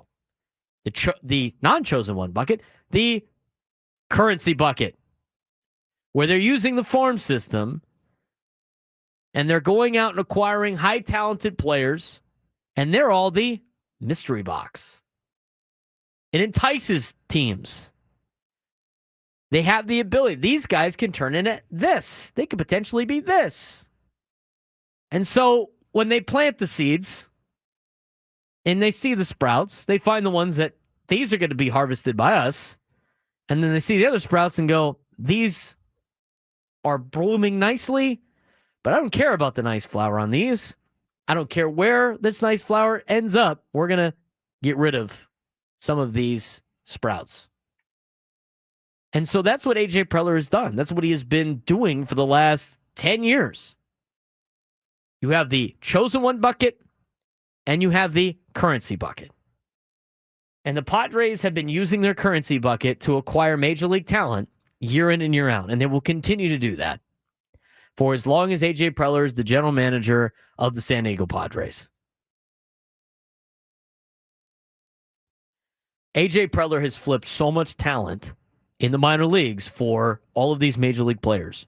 So when you watch the minor leagues, stop thinking that these players are going to be future Padres. No, they're future assets to turn into future Padres. There's a lot of good, solid Major League Baseball players that have come out of this pool. They're just not going to do it in a Padres uniform. If you look at what was traded during this last trade deadline, all of the prospects that are traded, it's like let's make a deal. Anybody see the show Let's Make a Deal? A Family Guy made a spoof of it too. Let's make a deal. You have this brand new yacht that you can pick, which is the proven commodities at the major league level. Mason Miller, brand new yacht. Hey, this guy's one of the best. It's the best closer in baseball. He's 26 years old, proven commodity, one of the best arms in Major League Baseball. Brand new yacht. Or you could take the mystery box. The mystery box could be anything. The mystery box could be a turd. The mystery box could be a bigger brand new yacht. You don't know. It's the mystery box. Kind of hard to compare because what was picked, mystery box, Leo DeVries is a shortstop compared to Mason Miller, bullpen arm. But the prospect that you're sending away is the mystery box. So, what would you rather have? Would you rather have the brand new yacht that is proven? You know what you're getting.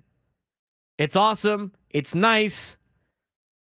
Let's just say it's paid off. I mean, more enticing things for you. Brand new yacht. All yours. Or mystery box, which could potentially be better than the brand new yacht. It could also be a turd. You don't really know. That is the game you're playing with the entire situation of, do I want to acquire said brand new yacht? Or do I want to pick the mystery box that has been promised to me to be the greatest thing that's ever been on God's green earth? Now, a lot of the mystery boxes have turned into a lot of turds over the past. And again, it's all about eliminating risk. You take a major risk with the mystery box. Jared Kelenic, mystery box, that was enticed to be a brand new yacht. They enticed it. Jared Kelenic, here it is. There's a brand new yacht in there, and then it's been kind of like a dinghy boat or like a motorboat. You have a proven commodity and a proven all-star that you know is going to help out your major league team. You are giving up someone that could potentially be that or could potentially not. You don't really know. That is the decision you're making when you make these trades. Yes, Mike Swig. Remember how Jared Kelenic got to Seattle? Wasn't that for Edwin Diaz? It was for Edwin Diaz and Robinson Cano, and everyone said that the Mets gave up way too much for him. Right. Proven commodity. Edwin Diaz. Robinson Cano, depending on whether they're on their year and their career. Jared Kelenic. How's Seattle think about that trade right about now? It happens. Kelenic catching strays. He's one of the top prospects, right? Like Jerkson Profar, as good of a player as he has been in Major League Baseball, he was the number one. He was the best prospect in Major League Baseball coming up in the Rangers. Not the best Rangers prospect. He was the best prospect in all of Major League Baseball at one time. I mean, go back and look at it. Go back and look at like some who the best prospects are. Some of them pan out, some of them don't. But when you make these decisions, do you want something that's proven that you know what you're going to get 100%, or are you willing to take the mystery box? That's what you're looking at. I mean, I remember like Yohan Moncada was expected to be that one whole, of those guys. That whole White Sox generation, Yeah. Moncada, Tim Anderson, Luis Roberts, Jose Abreu, Eloy Jimenez, that was supposed to be the next generation for the White Sox. Well, And not they're only all that, gone. Yohan Moncada was traded to the White Sox, was he not? Yohan Moncada came up as a Red Sox. He was in the Red Sox farm system. I remember because I remember working the futures game. And the top prospects, and this was when it was in here in 2016. The top prospects of the Red Sox were Yohan Moncada and Manuel Margot, and they had all these guys playing in the future game that were going to be like studs. And Yohan Moncada was traded to the White Sox. And I forget what the trade was.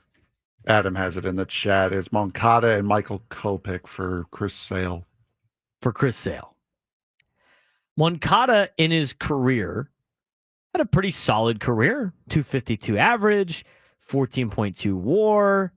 This season, he has played. I don't even know who's he played for now? The Angels? Yeah, he's the third baseman for Anaheim.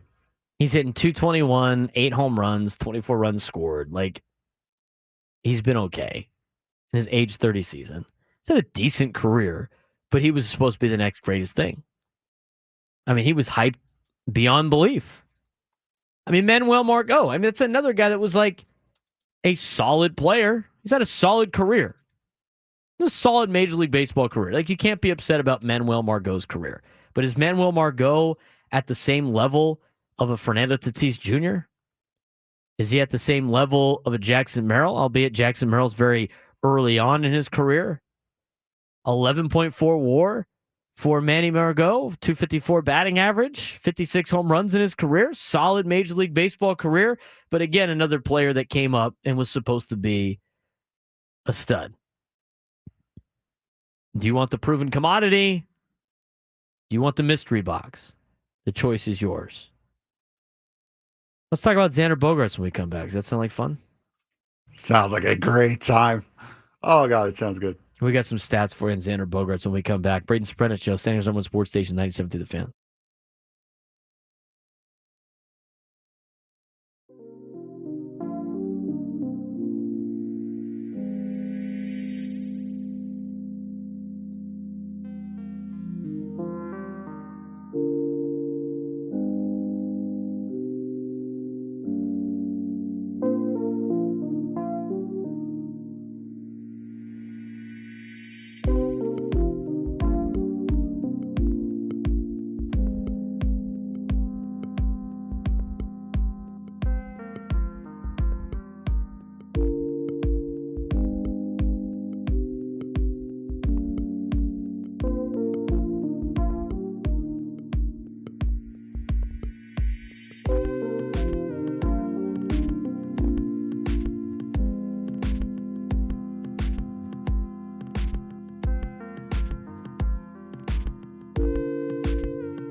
1:20. This show flew by today.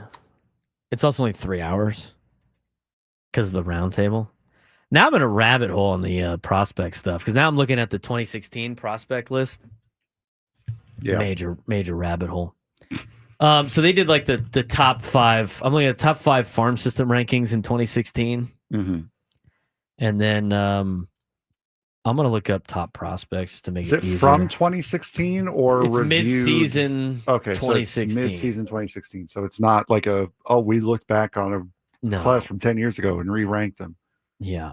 Not one of those things. Let's see if this is the I got Baseball America's preseason overall individual players, and then I have the team rankings.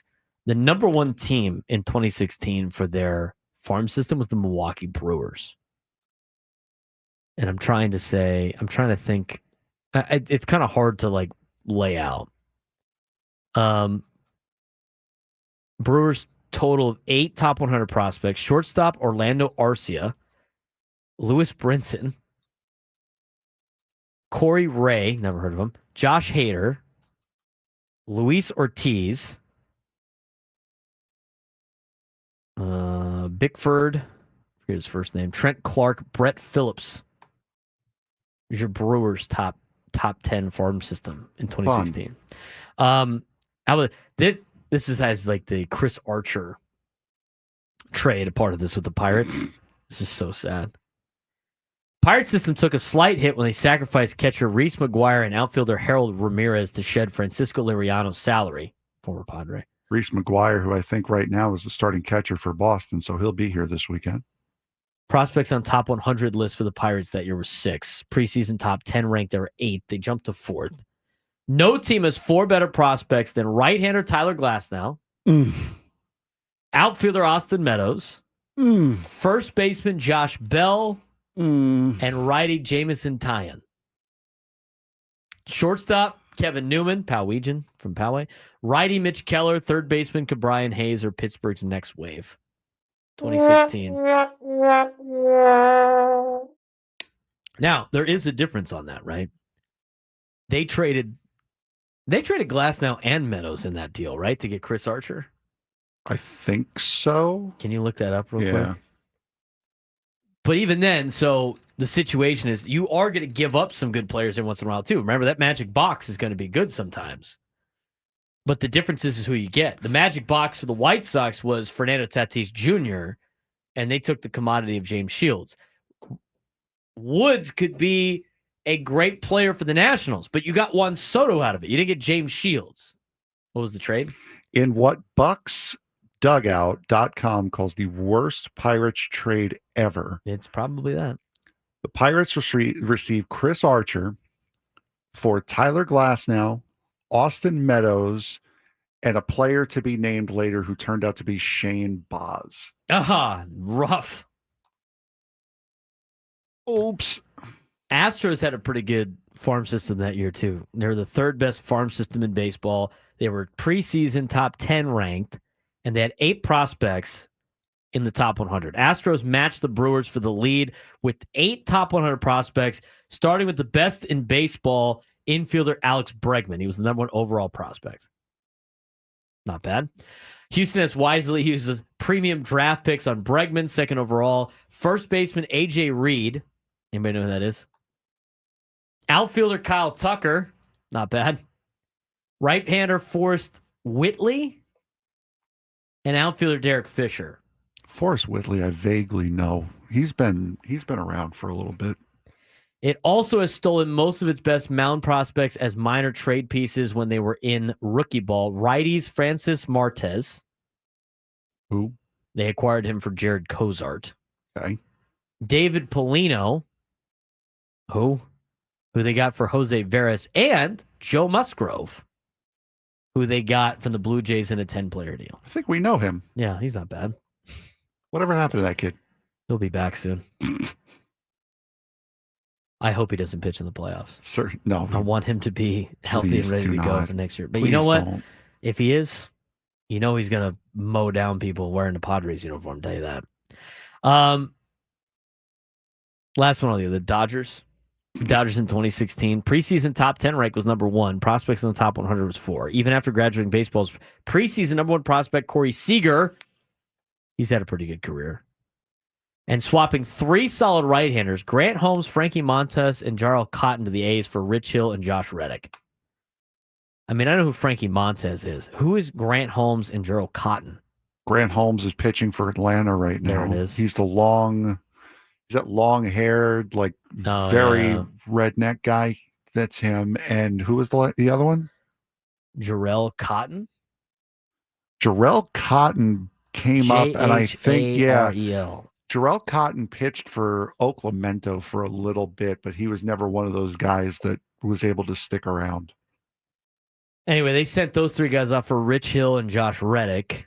Dodgers still have plenty of young hitting talent and mound depth. First baseman Cody Bellinger, outfielder Alex Verdugo, second baseman Willie Calhoun, outfielder Yunsiel Diaz are all advanced hitters of their age. Julio Urias remains the best lefty pitching prospect, while righties Jose De Leon and Yadier Alvarez.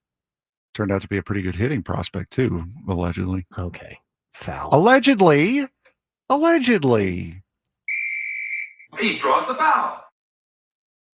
Padres on this list are not top 10, so they're not on here. Oh, man, Rockies. Poor Rockies. Anyway, so that was the whole kind of capping off the minor league deal. At the end, they had, Baseball America, the top prospects in all of baseball. Like, Yoan Moncada in the 2016 season was the 3rd best overall prospect. At the time he was traded to the White Sox, he was the number 1 overall prospect. Top prospects that year, Corey Seager, Byron Buxton, Yoan Moncada, Julio Urias, Lucas Giolito, J.P. Crawford, Alex Reyes, Orlando Arcia, Trey Turner, Joey Gallo. Shall I continue? Yeah, why not? We still have a couple seconds left in the segment. AJ Reed, Blake Snell, Steven Matz. Blake Snell. Tyler Glasnow, Andrew Benintendi, Lewis Brinson, who was of the Rangers at the time. Andrew Benintendi, who Chris Russo continuously calls Andrew Bianetti because he can't remember how to say Benintendi. And he gets him confused with Benetti, the Tigers broadcaster. No, he says Bianetti every single time. Rafael Devers is the 18th best prospect in Hey, 2016. won the trade deadline for San Francisco. That's right. Dansby Swanson was 17. Anderson Espinoza, remember him? No. Former Padres farmhand that was supposed to be like the best ace pitcher coming up. He was part of a couple deals. He was part of that deal with the Red Sox. Had a couple of those recently, haven't we? Yeah. Francis Martes, Nomar Mazara, Austin Meadows, Jose De Leon, Sean Newcomb, Anthony Alford, Jorge Mateo, who, by the way, was ranked above Aaron Judge in the top 10 prospect list. Attaboys. In 2016, the top 10 prospects of the New York Yankees, Clint Frazier was number 1. Aaron Judge was 4. Jorge Mateo was 3. Gleyber Torres was 2. Nick Williams, Jose Barrios. I'm trying to find the number 1 Padre on this list. And it is... Round of applause. Got the... You ready? Coming in number 52. Javi Guerra, shortstop that turned into a pitcher for the Padres. Number 56, number 2 prospect of the Padres organization 2016. Ready? Manuel Margot. Kyle Tucker was ranked 61st. Ozzie Albies 63rd. Brent Honeywell 65th. Wow. That's a name. Brady Aiken 71st. Amir Garrett 73rd. God, he made John Boy so much money with the memes and the videos. Amir Garrett. I'm going to fight them. Yeah, but I'm going to fight them. Aaron Judge was the 76th best prospect in Major League Baseball. They were close with Aaron Judge. They were very close. Hunter Renfroe, 86th, ranked above Ian Happ. Michael Kopech, 89th. Only go to the top 100. Brandon Drury, 94th. Number 100, Alex Verdugo. Who? The kid from Tucson. Before you said before Alex Verdugo? Brandon Drury. Oh, you said like Braden Drury. I'm no, like, Brandon, who the heck was Brandon that? Drury. Gotcha. 833-288-0973, 833-288-0917. Martin in Santee, we got a couple of minutes. What's going on, Martin? Gentlemen, good afternoon. Good afternoon. Braden, I think the people, the fans, they kind of need to look at AJ Preller and the Padres. Maybe I just looked at it differently or heard it differently maybe today, but his moves, I mean, it cements the Padres for years to come. I mean, the team that we field, Padres field currently, is going to be the same team next year and the following year. The outfield is set, the infield is set, flexibility, DH, all of those things. So AJ did his job. He did it extremely well at minimum cost. And again, prospects are just that. The list you've been going through is true and real, but this team is set, and the pieces, I think next year it's going to be starting pitching. Musgrove will come back. Darvish is obviously, I'm going to say, in the latter stages of his career, but starting pitching is going to be kind of all we need for next year to fill in like he did this year. But exceptional job. Great show as always, Frank. Appreciate all that you do and add. Met fan, very strong, bringing on the jersey. Going to give kudos to you and doing that. Glad we swept them. But anyway, Braden, great show as always. And again, perspective-wise, we're set for years to come. And that's the brilliance of AJ Preller. Seeing it, knowing it, setting the tone. Suarez is gone, of course, we know. I mean, starting pitches is really going to be it. But otherwise, we're good to go. We're the highest. We're 13 games over 500. We haven't been that good. I don't want to say good. We haven't been 13 games over 500 all season. Trade deadline comes. Now we're 13 games over 500. Anyway, great show. Have a good afternoon. Take care. Thank you, Martin. Appreciate it, man. As always. He gets the job done. I mean, every time. I mean, you got to be excited if you're a Padres fan right now. Frank does a victory lap when we come back. Braden Surprenant Show, Standings #1 Sports Station, 97.3 The Fan.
Little Cole Wetzel Thursday afternoon.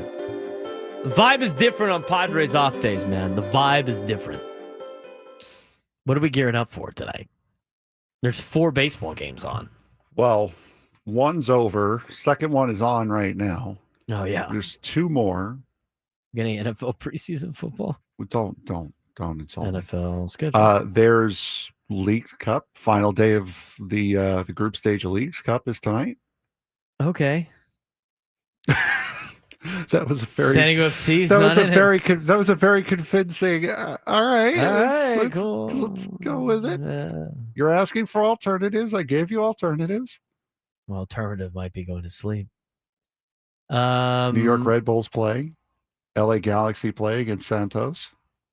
Monterey plays against Charlotte. How did LA Galaxy do in their Leagues Cup? LA Galaxy. Let's actually see that. What's today? Let's take a look at the standings. Hey, man, I got Galaxy. 3 NFL games on tonight. Cares. The Galaxy got a win and a draw in their 2 games. They're not officially eliminated. If they win tonight, I think they can still get in. I think if they win tonight, they can still get in. Same thing with the Red Bulls, I think. I'm not entirely sure. I don't know how the tiebreaker situation goes. But right now, Seattle and Miami advance. Orlando, Portland, LA, Cincinnati, and New York are still eligible on the MLS side. Toluca, Pachuca, and Tigres are all in. On the Mexico side, Puebla, Jerez are the only 2. So if Jerez beats New York Red Bulls tonight, then they are in. If so Juarez, English are hard. Yeah, Juarez needs to win in order to get in on the other side. All right. Eric Go Aztec says NCAA Dynasty night. There you go. You know what? That might be in play. That might, in fact, be in play. Colts play the Ravens in a preseason game. Cares. Norfest. Bengals, Eagles. I might just throw it on just so I have football on. Cares. I'm not going to pay too much today. It's good to have football in the background for me. Is it, though? Yeah, while I'm doing football stuff, it's kind of cool. Would I spend $34 at Lumen Field to go to the Raiders-Seahawks game? Probably not. Hey, man. Pete Carroll. Back where it all began. Storylines. You got those games tonight. You got 3 games tomorrow. Lions, Falcons. Hey, you know Adam Klug's going to be dialed into the game against the Lions tomorrow at 4 o'clock. He's going to say he's not, but he's going to be. He's an NFL fan. He's going to be locked in. You're doing the same. See, here's the thing. You're doing the same thing I tried to do with Friday Night College Football, but it's not working. Friday Night College Football is terrible. Especially tomorrow night when the Red Sox are in town. Yeah, but also, I don't have high school football yet, so it's not. Okay. I'm not watching any of these games tomorrow night. No, I'm going to. I think I'm going to Fair Play tomorrow after practice. It's Fair Play. Yeah, you been to Fair Play? No. It's in North Park. It's not bad. It's a good spot. They used to have a double cheeseburger that was named like a very famous double cheeseburger called a blank blank. And then certain chain restaurant, fast food restaurant that everybody talks about got wind of said name and sent him a cease and desist. Hey, please do not use this. The Whopper McBig Mac. What are they? If you go in a drive-through, you go in and then out the drive-through. You know, the in and out. And they have a famous cheeseburger that's known as the blank blank, and that's what they used to call their burger, blank blank. And then somebody at In-N-Out, I don't know how they stumbled inside of Fair Play, was like, hey, no more. Stop it. So now it's called something else. I forget what it's called. But their burgers are good. They do Frito pie. Did we have this conversation about the Frito pie that Sam got? We might have. I don't He's remember. allergic to beans. Yeah. But then still got the Frito pie. And he's like, well, beans don't go in chili. And my response would, technically they don't, but you should probably there are some. ask. Yeah. Walnuts have no place being in any baked goods, but there are walnuts and brownies in a lot of baked goods. So if I was going to get one and I was allergic to said thing, I would probably ask them, do you put beans in your chili? He did not do that. And then he flipped out when there was beans in the chili. It's like, there shouldn't be beans in this chili. You should have asked for the recipe. If you're allergic to something and you know that something could potentially be on said thing, a.k.a. Frank and peanuts, Frank does the thing of asking beforehand. That's why I can't go to Chick-fil-A. That's right. Peanut oil. That's why he hasn't had the pudding yet. Mm-hmm. At the ballpark. My mom grabbed one of those Western Metal buildings. Did I tell you that? No, you She didn't. kept it. That's cool. So I need her to go get another one so we could get Frank his building. That's cool. It's pretty heavy duty. I'm sure it is. It's pretty heavy duty. It looks like it is. Get the ice cream. Get the ice cream. You have I have given you a solution to this. You don't take up the solution. You just continue to. You just like to bitch sometimes. That is true. You just like to bitch. Can't complain. Probably still will. A lot of people like to bitch about Xander Bogaerts. Let me tell you that, huh? Can't no more, boys and girls. That's now, right. can we? I saw this earlier today. I wanted to bring it up. Do you have this information? I'm Pulled not up. readily available. No. I have it pulled up. Well, then why were you asking me? Well, because, get you part of the show, let you talk about it. I was going to have you do the victory lap. I said earlier this year, Xander Bogaerts is top 10 shortstop. And the cost of a top 10 shortstop is around $25 million. And eventually, as he gets older, his contract's going to be the going rate for what he is as a player, like an aging vet. As of right now, according to Fangraphs, do we believe in F war? Let me ask the question here. Does it help our cause? Yes, absolutely. Then yes, we do. No, we do believe in F war. I've heard that story. Oh, well, F war is better than B war. All right, well, I'm pulling up F war. Fangraphs war. Well, no, B is better. B usually means a higher grade. I know, but it's not. It's baseball reference. Yeah. When that doesn't help people's opinions, they say, oh, it's worthless. Xander Bogaerts, according to F war for shortstops in Major League Baseball, is a top 10 shortstop. Now, he is at number 10, but you know what? He's a top 10 shortstop as of right now, full season. Got a 5.4 for the batting, 1.3 for base running, 4.1 for fielding. Remember we got that phone call? Xander Bogaerts can't play shortstop. He's the worst shortstop I've ever seen. Remember that phone call? We Do we remember that phone call? Those. Which one? The one about his defense, like, oh, I know defense. He can't play defense. He's a terrible shortstop defensively. Again, that's not helping narrow it down. Which one? Yeah. Xander Bogaerts currently is the number 5 shortstop in Major League Baseball. Oh, here it is. Based on fielding. Number 5. Now, I'm glad that guy said that. Oh, he walked right into the trap. Matty Ice, you walked right into my trap. Oh, my God. You walked right into it. It was like, got him. We're going to get somebody. We were going to get somebody. Okay, Matty Ice, thank you for being our guinea pig today. We really appreciate it. Get a Braden Surprenant shirt for that. Thank you very much. That's right. He walked into our trap. He said he's overpaid. Overpaid bum, and one good month doesn't fix anything. Well, by the way, dude, first of all, it's been more than just 1 month. Now, on this year, his numbers, Fangraphs has a dollar value of how much money players should be getting paid per year based on their production as an overall player throughout the season. It's funny you said he's overpaid. Actually, that's a good comeback. Respectfully walking.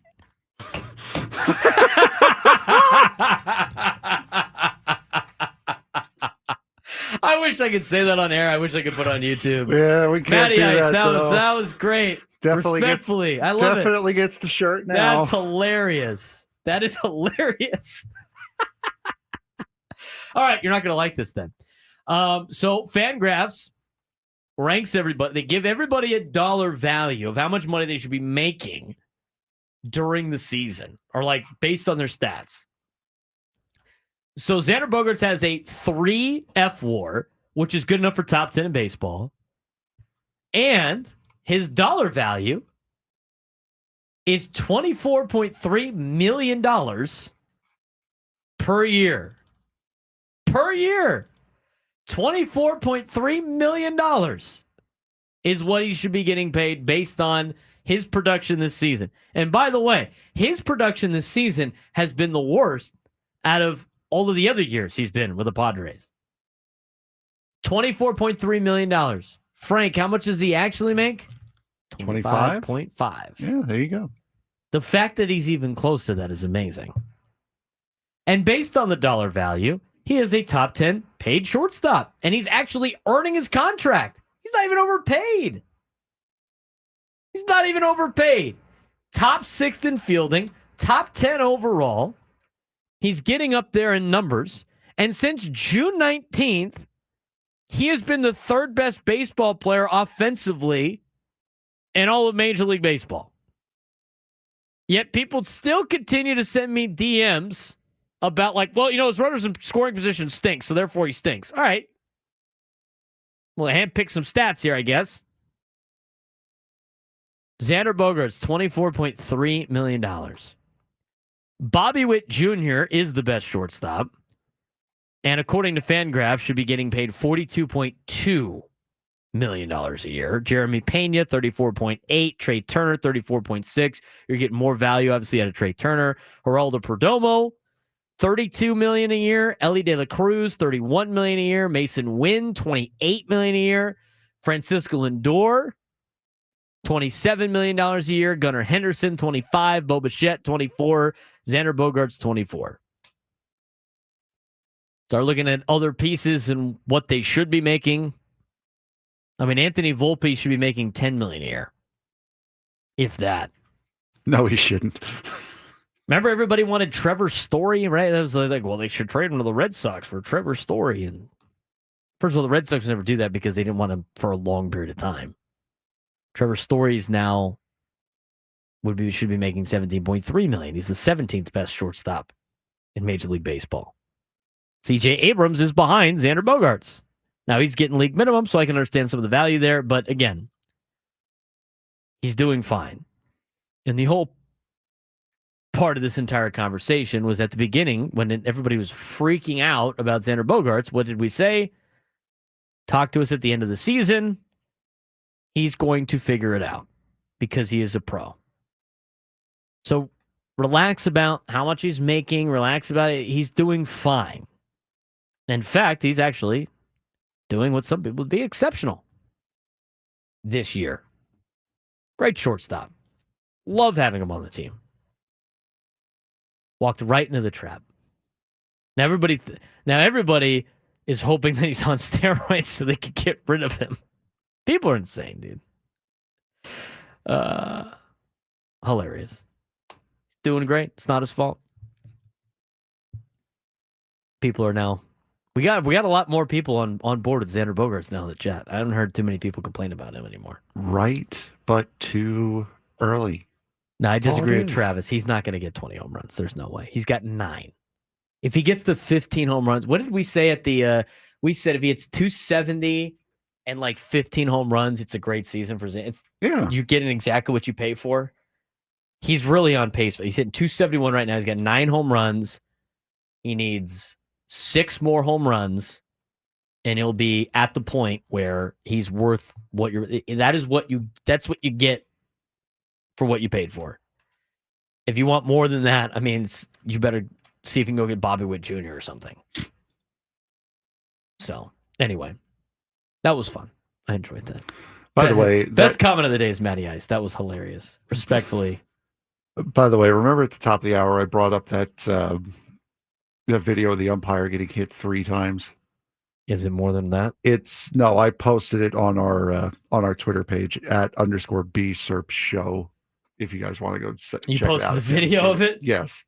We got a link for the Lucky Sutton, or we post that. We have not posted the Lucky Sutton interview yet, but that will be going up as well. It's in the hour podcast, but it's not isolated. Sounds good. I've been a Xander apologist all season. It's finally paying off. That's right, Juan. Well done. Join the movement. Catch the fever. The Xander Bogaerts movement with the San Diego Padres. He's Frank Marchese. I'm Braden Surprenant. Had a fun time. Frank, we'll see you on Monday. Yes. Enjoy your weekend. Thank Should you be a very fun much. time.